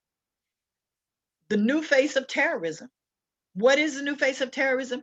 It is human trafficking, because human trafficking is now funding and is funded by migrant smuggling, terrorism, money laundering, drug trafficking, arms trafficking, and yes, human trafficking. And all of these play into the terrorism that is plaguing the world today, that is funding human trafficking. Where do you think they get the money from? A lot of people say, well, when we think about gangs, we think about drugs and weapons. Am I right, everybody? When you think about gangs and you hear it mentioned, you think about drugs and weapons, but have you ever wondered where they got the money for those drugs and weapons? Next slide, please. And so I want to talk a little bit about the difference between smuggling and trafficking. So be very clear that smuggling is transportation based. People pay someone to bring them from one place to another. And generally in smuggling, when they reach their destination, that agreement is completed. They pay the money, or someone else paid the money, and they're dropped off. However, trafficking is exploitation based. So a person may be tricked into believing that they're going to be paid for something, and they're not paid for it once they reach their destination. And quite often you can find people who are smuggled that end up being trafficked. So someone may have been smuggled into the country, but because of their vulnerability, they end up in a situation where they are trafficked. And the picture on the bottom right is an actual picture in Nepal, where many young people are being taken out on these fishing boats, and they're told that they're going to earn some money by going fishing out there, and they are taken out there and they're kept out there for a month. If they become diseased or incapable of doing what they are paid to do, they'll be thrown overboard. So they're never paid the money that they're supposed to be paid. Next slide, please. And we talked about, I heard someone mention MS-13. They are considered the most dangerous gang in the world. But let's be very, very clear. Not only are they a dangerous gang in the world, but they're a dangerous gang in cities like New York, Detroit, Los Angeles, in Houston and Dallas, in Miami, Florida, in Atlanta, Georgia. And we're thinking of gangs that are dressed in gang attire. They are dressed and they carry their weapons around. They're very thuggish in our urban cities. But let's be very clear. MS-13 has become very sophisticated in the almost 2 decades that they have been around. They are so sophisticated now that they have paid to make sure members of the MS-13 get law degrees. They become business owners. They become legitimate business owners. They send them to college so that they have legitimate members of MS-13 who operate legitimate businesses for the sole purpose of laundering money, continuing the drug trafficking, human trafficking, and arms trafficking trade. It is not just something that happens somewhere else. It happens right here in the United States. And they have learned to target immigrant populations, especially those in Mexico and the cartels, and they partner with them if they are not already integrated into them. So that's how they are able to come into our communities and basically disappear. They look like anybody else that puts on a suit every day and goes to work. We just don't know where their money comes from. Next slide, please. And so traffickers don't see people as a mother, a daughter, a sister, a grandmother, a little brother. They are renewable sources of income. I heard Jeremy say, and you will hear so many other people say, you can buy that one bag, that knockoff bag on the street in New York City. And yes, you just supported sweatshops. You just supported a form of human trafficking when you buy that knockoff Louis Vuitton and that Fendi bag on the streets of New York. But more importantly, he said it, and I'll say it again. You can sell drugs. You can sell that purse one time, but you can sell one of these young girls. And this is an actual picture in the West Indies that was taken of girls who were put on the dance floor, and people bid on them for that night. They can be sold over and over again. It is not just girls. It is not just women. It is boys as well and young men. They are forced into thinking that they are going to earn a living, and they end up owing everything that they have, and including their lives, to people who are doing nothing more than exploiting them, robbing them of their identity, and making sure that when they are no longer useful, they can be easily disposed of. Next slide, please. So I heard, I believe one of our presenters already talked about, this is a $150 billion business. I didn't say million, I said $1 billion business. Click the slide, please. Understand that this, you can click it 3 times, it should come up. This is a business that makes more money than Google, Starbucks, and Nike combined. Google, Starbucks, and Nike combined do not make $150 billion. If I said to you, I wanted to get you into a business that was going to earn $150 billion, would you not, who's not going to jump at that opportunity? They're going to jump, not even knowing what they're getting into. Nike, Google, and Starbucks together do not make $150 billion. But the sale of humans, whether it is by force, fraud, or coercion, the sale of human beings currently makes $150 billion. That's why the Jeffrey Epsteins were able to make that kind of money. That's why they were able to make that kind of money. I want to go to the next slide, but I'm going to point something out because I don't want it to be taken in the wrong way. And I heard Special Agent Bellard say it, and I watched the slides. So let me say this.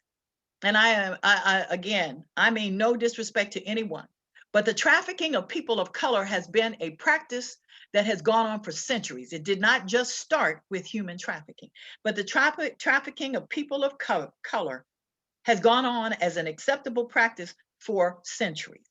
It was not until the sale of human beings included people who were not people of color that it all of a sudden became a movement that needed attention.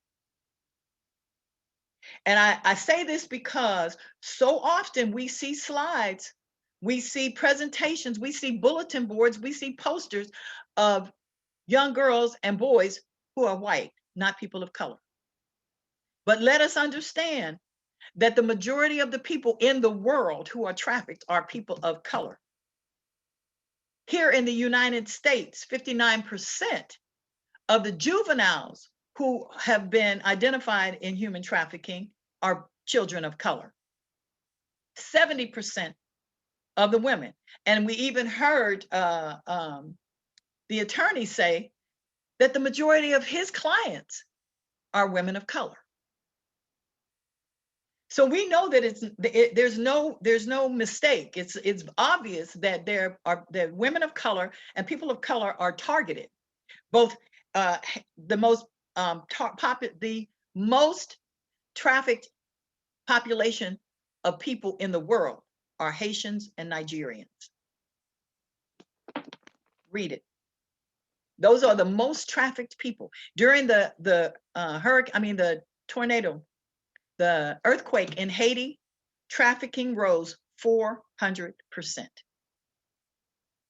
During the Hurricane Katrina, where people were displaced, trafficking rose 150%, where children and people were sold. So who are potential victims? They can be runaways, they can be orphans, many migrants. They may have a history of abuse and neglect. We've had cases where we work with women who are veterans, who have a history of mental illness and abuse, who are sleeping in boxes outside because of their mental illness. They are homeless and they have been trafficked. One of them is a young woman we still stay in touch with, even though we have not been able to tie her down because she refuses to be, but she's been trafficked. Every time the traffickers can find her, they put her in a room, they put aluminum foil on the windows because of her PTSD. That's a trigger for her. She is paralyzed in that room with the windows covered in aluminum foil. They traffic her until she can figure out how to escape, and it's happened more than one time. And victims, so many, we saw the reasons, as Jeremy stated, about why victims don't escape. Shame and guilt is one of them. That is the primary one. But they're also afraid of what might happen to their families. They may have been beaten and tortured. And again, we heard Special Agent Bellard talk about the Stockholm Syndrome, where they end up feeling like nobody's going to want you, nobody's going to believe you.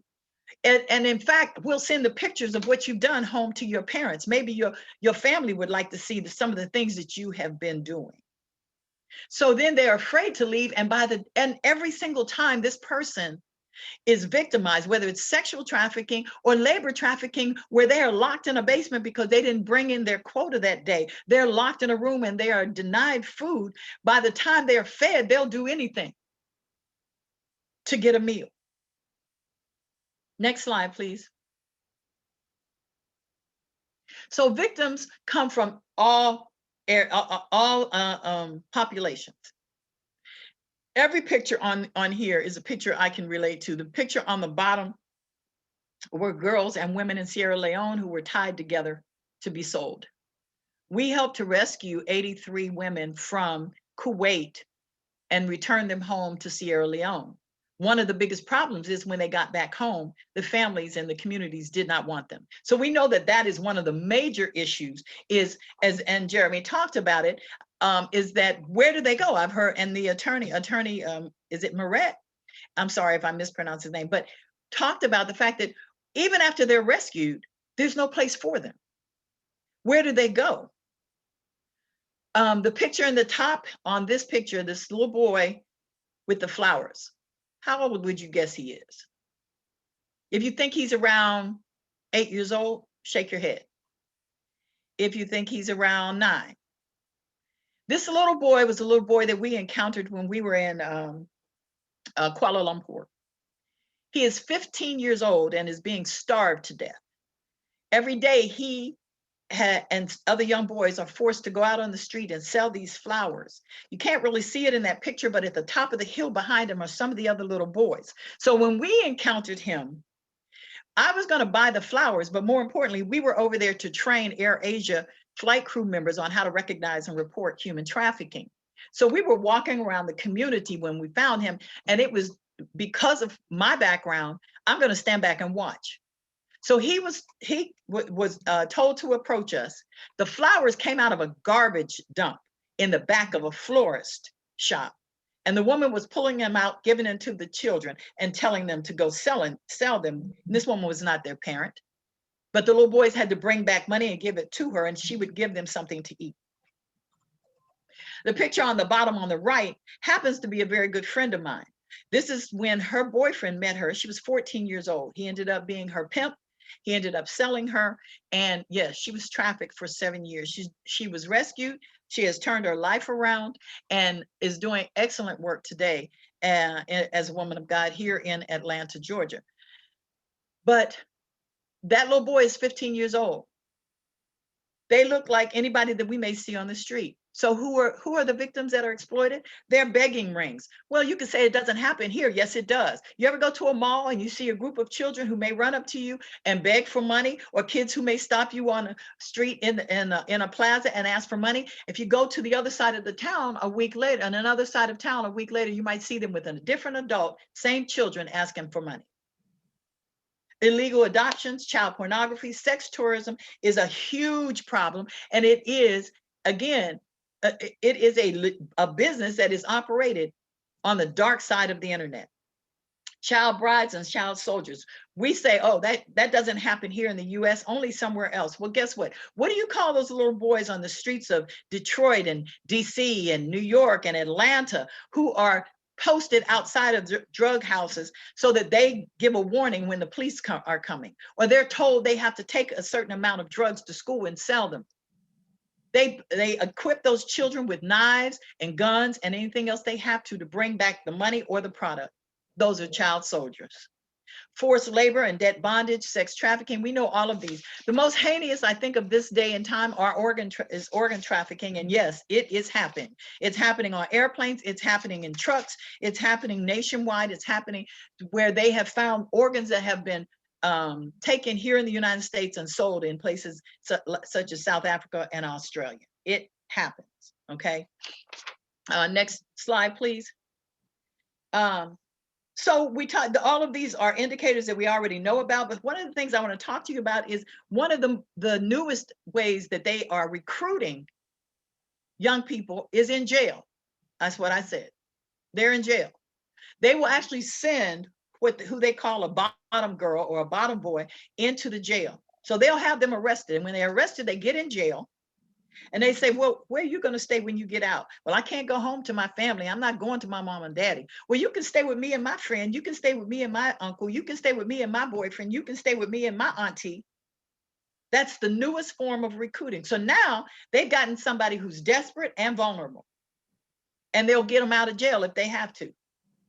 They won't be those individuals. You might see them when you say, I haven't seen anybody like that. Ask your children about their friends at school. Ask your teenagers who go to high school about their friends at school. Is there a girl that disappears at lunchtime and doesn't come back? Does she come back and look like she's high? Does an older boyfriend pick her up in an automobile? Does she have bruises on her when she comes back? Does she have more money than a teenage girl ought to? Does she give inconsistent stories about where she went? Does she avoid eye contact or any contact with the authorities? These are all things we have to look for. These are all indicators.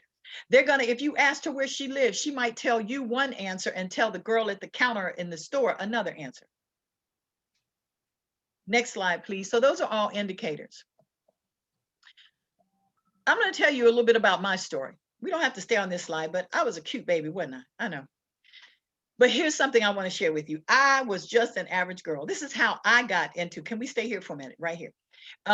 This is how I got into the issue, into the movement to fight human trafficking. I was a young mother. At 20 years old, I had 3 children. At 23, I started working as a flight attendant. Wonderful job. I met a man that I thought just loved. He treated me like gold. He dressed me up, took me to expensive parties. He treated me like a princess, told me I was the prettiest girl he had ever seen. One time he took me to a party in a penthouse. He was a professional baseball player, you all. He had money and a lot of friends who had money. Took me to a penthouse to a party. And I was drinking champagne. I thought I was living large, y'all. Until I woke up in that penthouse. There was a man on top of me that wasn't him, and there were other men standing along the walls. At that point, I realized I had been drugged. I was in shock. I was afraid. I was scared. There was a man having sex with me that I didn't know anything about. I could not scream. I had something stuffed in my mouth. All I could see was the other men waiting their turn. And after a while, I passed out. I woke up naked and afraid in that room and ashamed. I got up and put on my clothes and I left. I tried to get away from the memories. I couldn't tell anybody because I felt like all young women feel at the time. I must have done something. It must have been my fault. I tried to get away from the memories. And there were men who had done things to me that night. I didn't know who they were, but they knew who I was. And I could be out at a club at night and they would whisper in my ear what they had done. I finally took my children. I ran to California, trying to get away from the memories, trying to get away from the hurt, the pain, and the shame. I left my job. I left everything. I took my children. I moved to a wretched neighborhood in Los Angeles, California, 2 doors down from a man, his wife, and her sister. And they helped me find food for me and the children, clothes, watched the children while I went to look for a job. And 2 months later, he told me he was a pimp and now I owed him. And I was told that either I did what I was told to do or one of my daughters would. And so I did what I had to do to stay alive. I was traded for everything that you can imagine. After 2 months, he sold me to a gang. They showed up at my door while my children were at school that day.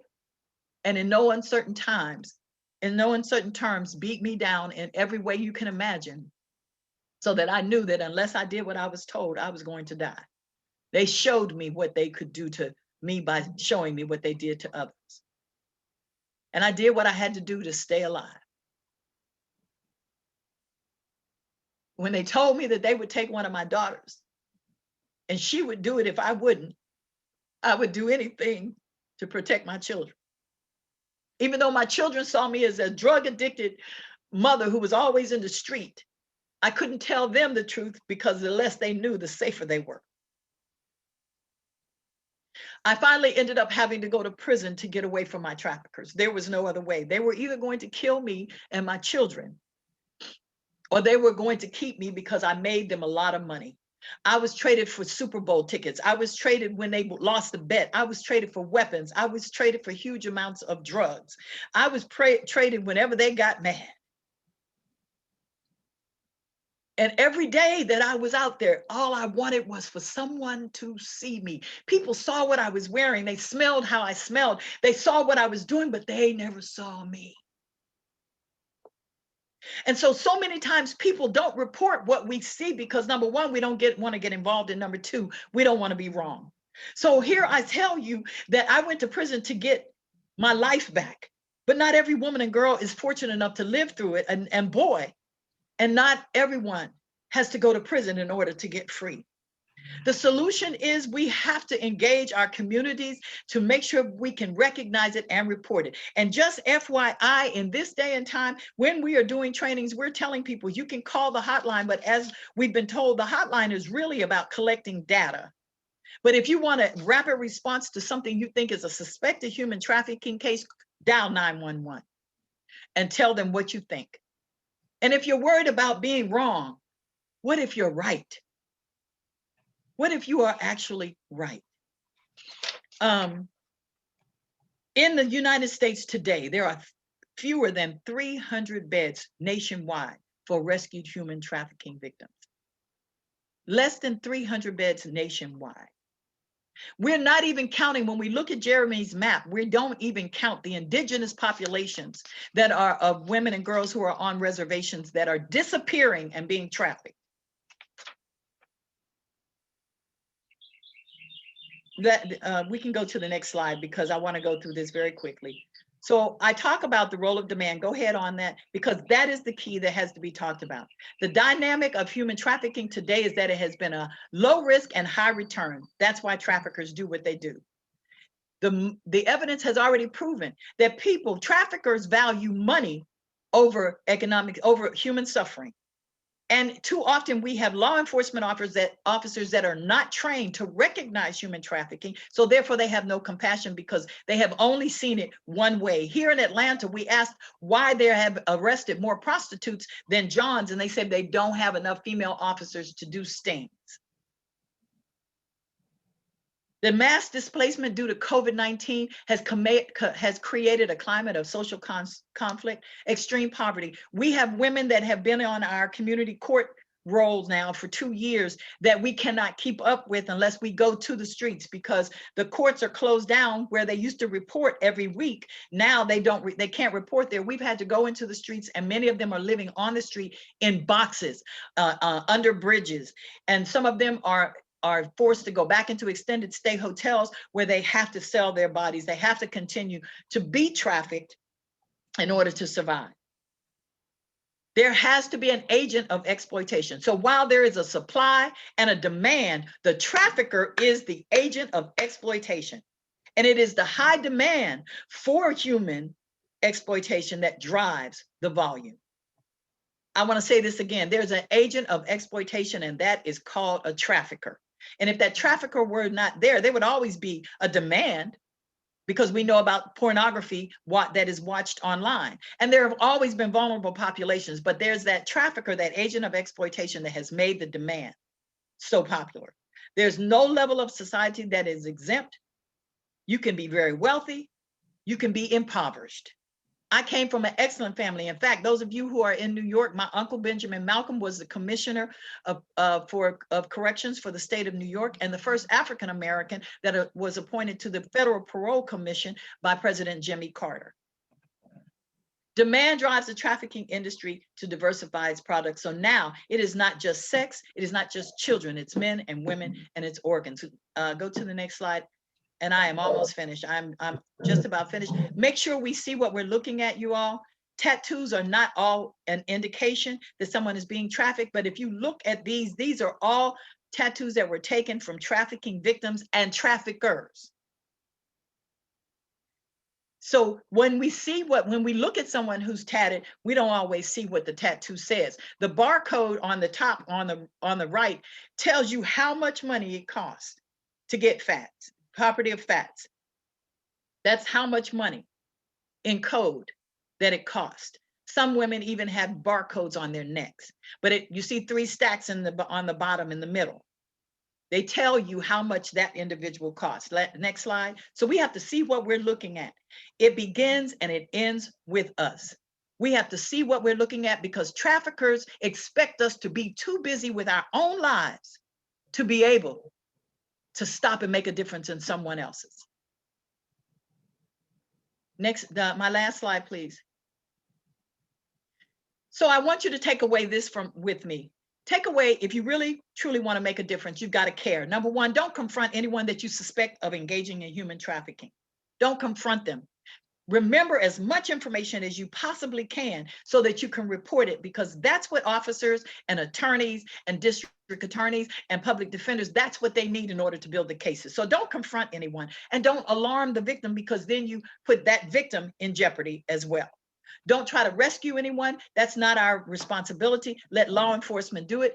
And yes, you might be wrong, but guess what? What if you are right? That's not our job to prosecute. But what we are challenged with as human beings, because this is a human right issue, is to make that report, to recognize it and report it. And finally, don't endanger yourself or anyone else.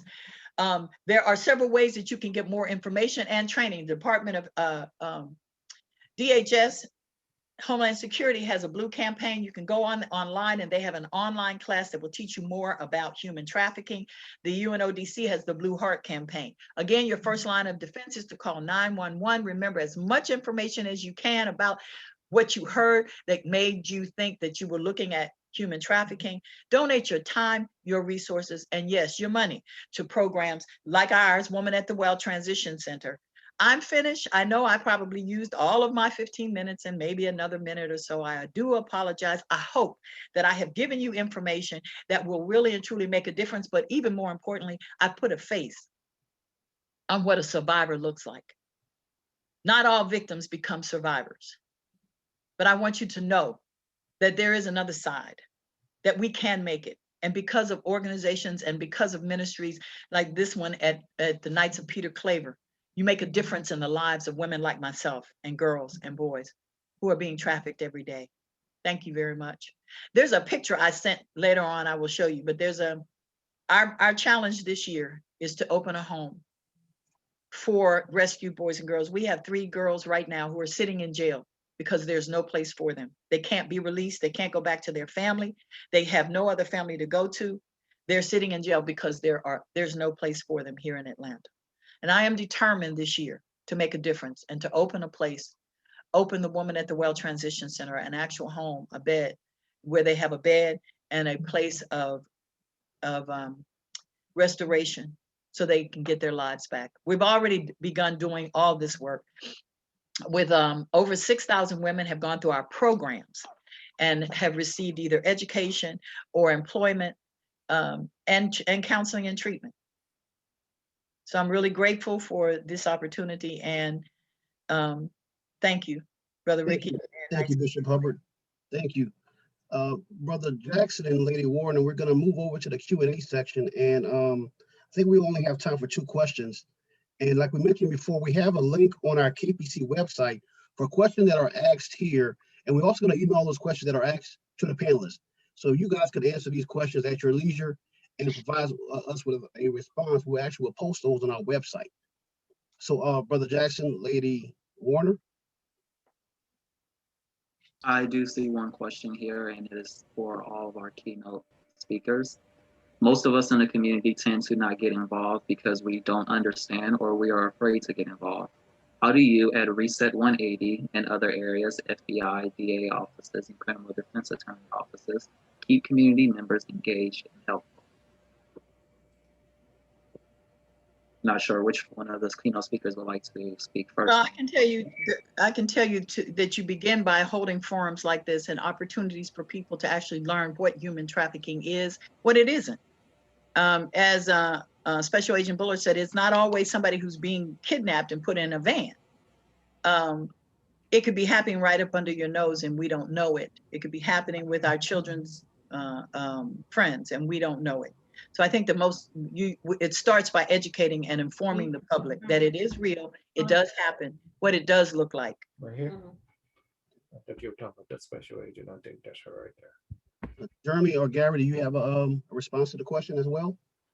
Yeah, I think that's absolutely right on. That education and awareness is the first and most important piece, because it's hard to do anything without that, right? Because if you don't know the problems there, you're not going to even know to report it or to stop it. To the question on fear, though, it's a very legitimate question, right? It's scary. I've been in situations where we looked around and like, is this trafficking? Is it not? I'm not really sure. I don't want to get someone in trouble if it's not. I don't want to have to talk to like law enforcement. Is that going to be weird? I mean, just in real life, it feels different when you're in that situation than it does when you're learning about it in the forum. And that's why these hotlines exist. So like in my county, I live in Loudoun County in Northern Virginia. You know, I've met the guy that's the head of the Special Victims Unit, and he's a nice guy. Like he's doing his job because he wants to help people. Like that's why he got into law enforcement in the first place.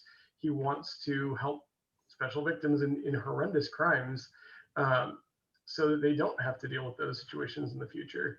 So, you know, he said, please, if you ever have anyone wonder if they should or shouldn't call, if they're going to waste our time or not, the answer is always call. Yeah. We'll let them know pretty quickly if we think they're wasting our time, but you know, we're not going to get mad at them or, you know, chastise them, or they're definitely not going to get in trouble. But yeah, call it in. And then same thing with the national number too. I totally agree with what you said earlier, Bishop Hubbard. You know, it's not the urgent response number, but it is good to call just so they can track things too. Exactly. So we usually recommend both, right? Get in touch with local law enforcement and then also call it in on the national number. One of the things that happens with when you make that report, let me explain something. When you make that report, because I work for an airline, I can tell you when you make that report, you leave a paper trail.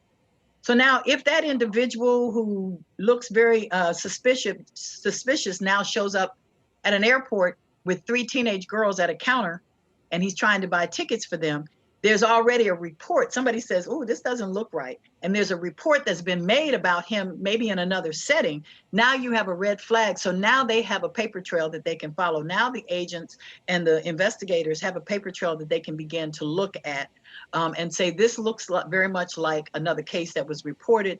And we heard on the news about the case with the ticket agent at American Airlines in Sacramento, who stopped two girls from being trafficked at the ticket counter because they had one-way tickets. They didn't even know they had one-way tickets, but they had left home telling their parents they were going to spend the weekend with each other, and they were actually going to New York on a one-way ticket.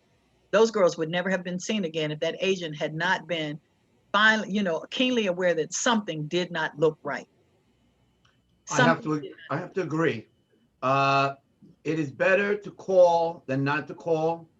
Every precinct has a domestic violence officer. Every precinct will refer a case of human trafficking, prostitution to the special victims. Here in Queens County, there is a special victims bureau in the police department at a precinct which specializes in that area. I have to agree with everyone, with Bishop Signey and Jeremy and all the speakers. It is better to say something than not to say something. Absolutely. Okay? Absolutely. You will be saving someone. Okay? Absolutely. And you know what? I think we're over the time limit, but this is a tough topic. And I think we have one more question. I think Theta Person and Andrea Dean actually asked the first question, but this last question from Theta Person: what was your reaction to seeing media stories about law enforcement officers being arrested for trafficking individuals? I had the same responses I did when they arrested Jeffrey Epstein. When they, who has the greatest access to them? My personal story is that when I was in jail in Los Angeles, California, I was in a place called Civil Brands, one of the worst jails in California. And that's the same jail where the Hillside Strangler was found, because these girls were being released, going down the hill in the middle of the night and were being killed. So I have that same kind of response. Who has the greatest access to them? And I'd also say that when you have officers that are not trained, and that is not to say that all police officers are those kind of people, because they're not. Nobody takes that job because they want to be wicked, they want to be devilish. That's not why they decide to take that job. But my response is that it doesn't surprise me. What surprises me is that the public that we don't hold them as accountable. We don't hold them accountable. We should hold them more accountable as opposed to less accountable. Thank you. Jeremy, Gary, do you guys have any responses to that question? Well, being someone who was in law enforcement for 10 years as a prosecutor and as a criminal defense attorney, I have to agree. They have more accessibility, but in reality, it's the person himself or herself who engages in this. Whether he or she wears a badge and carries a gun, that person has that already. So as any police officer, public servant, judge, attorney, has to be held to a different standard. Yes, the police officers in this matter have to be held to a higher standard. Yeah. Because the motto is to protect and serve. Mm-hmm. And our communities look to them to protect and serve us. Okay. But again, does it surprise me? Unfortunately, after all these years, every day is something new I learn. But again, it is up to our public officials, our communities, our judiciary, and our prosecutors to make sure that these people are all held to the same standards as anyone else. Thank you very much.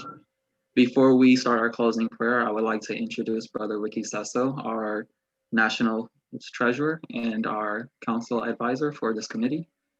Brother Sasso. Thank you, my brother. I'm going to flash up on the screen the members of the committee, the Human Trafficking Subcommittee, just for the sake of the members and our viewers. Let me share this. with you all.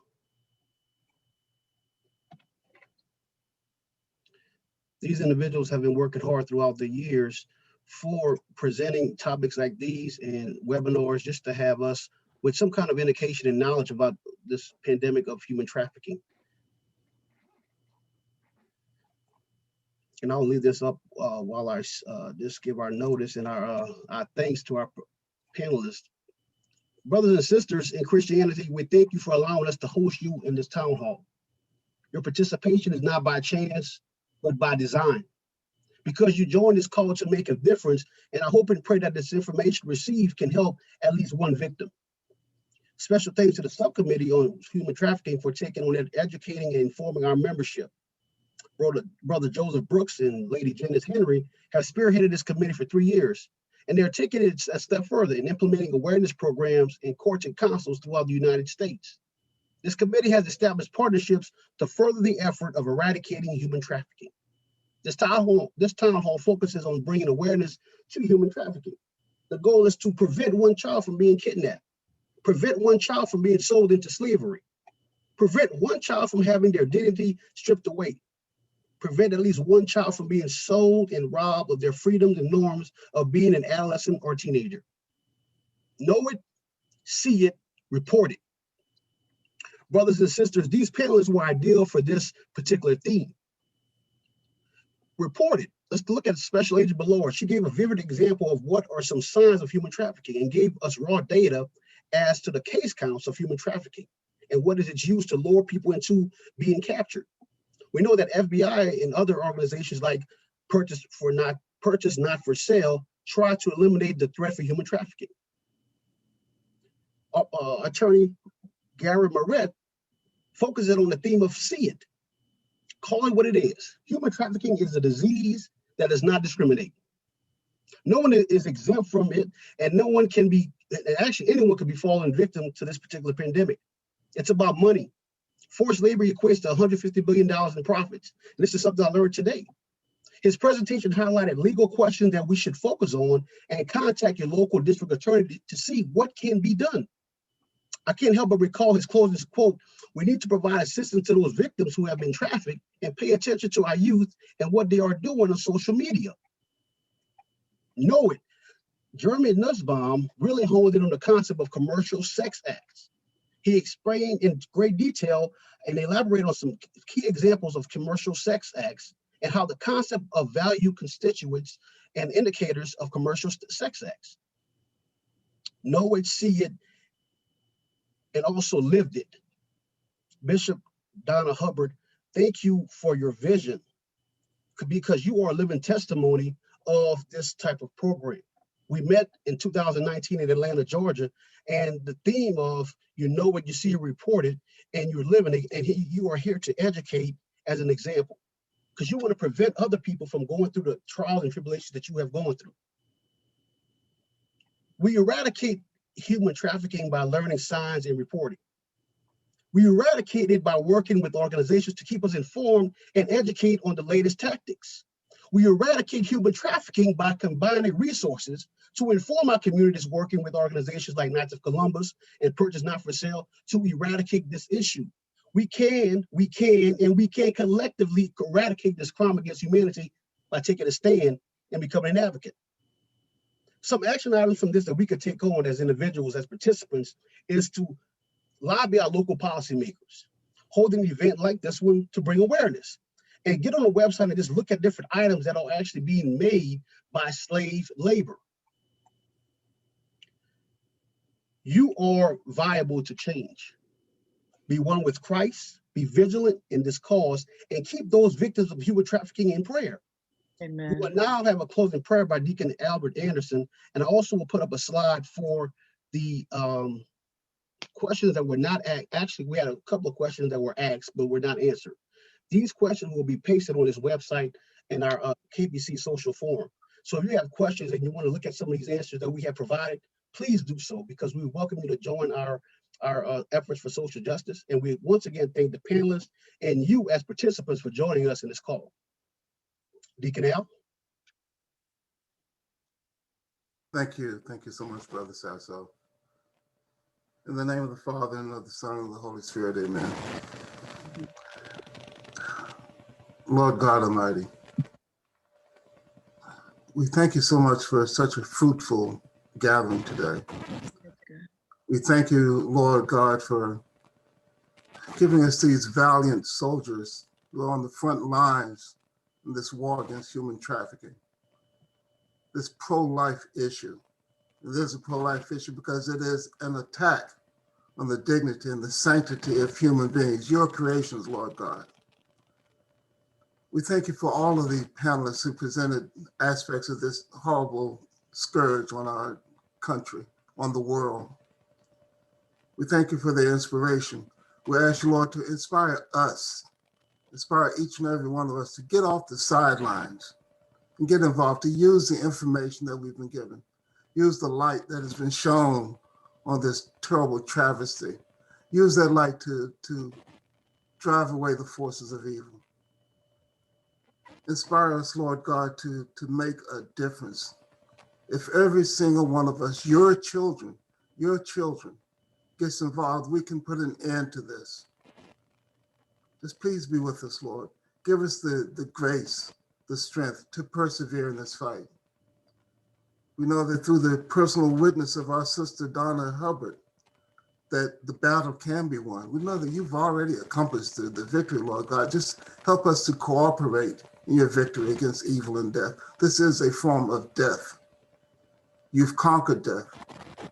Help us, Lord God, to cooperate with your victory, to put an end to this. There have been so many stories of great men and women throughout our history who have done just that. St. Josephine Bakhita, kidnapped at the age of 7.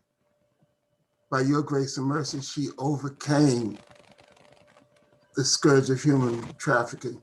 Inspire all of us to be motivated by her example.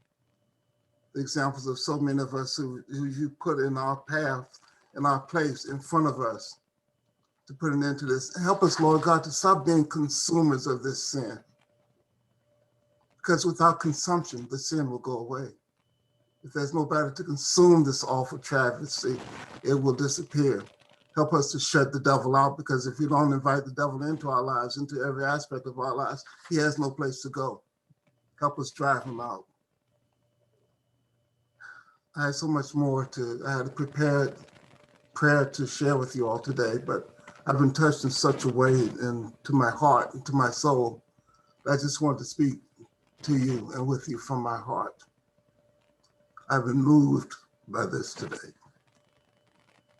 And if you have not been moved, my sisters and brothers, check your pulse. Something's wrong. We can end this. Just stay with us, Lord. Stay with us so that we can share in your victory. We thank you, we thank you, we thank you. We ask you to just stay with us so that we can put an end to this. In Jesus' name we pray. Amen. In the name of the Father, Son, and the Holy Spirit.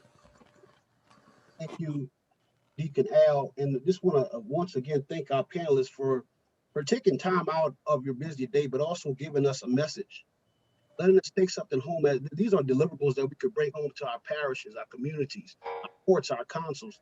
And this is a true blessing to have these 135 people on the call list to listen, because this message goes further.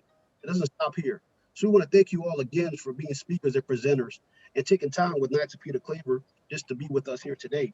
I want to also thank our Supreme Knight and Supreme Lady, because it's their vision push this effort of social justice. That being said, you all have a great weekend and be blessed and do whatever you can to stop human trafficking. Thank you. Thank you. Thank you very much. My pleasure.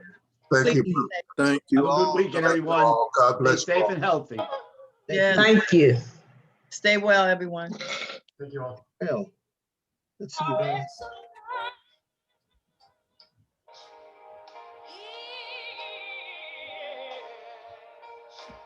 Ms. Barbara Spalding, Donna Timms,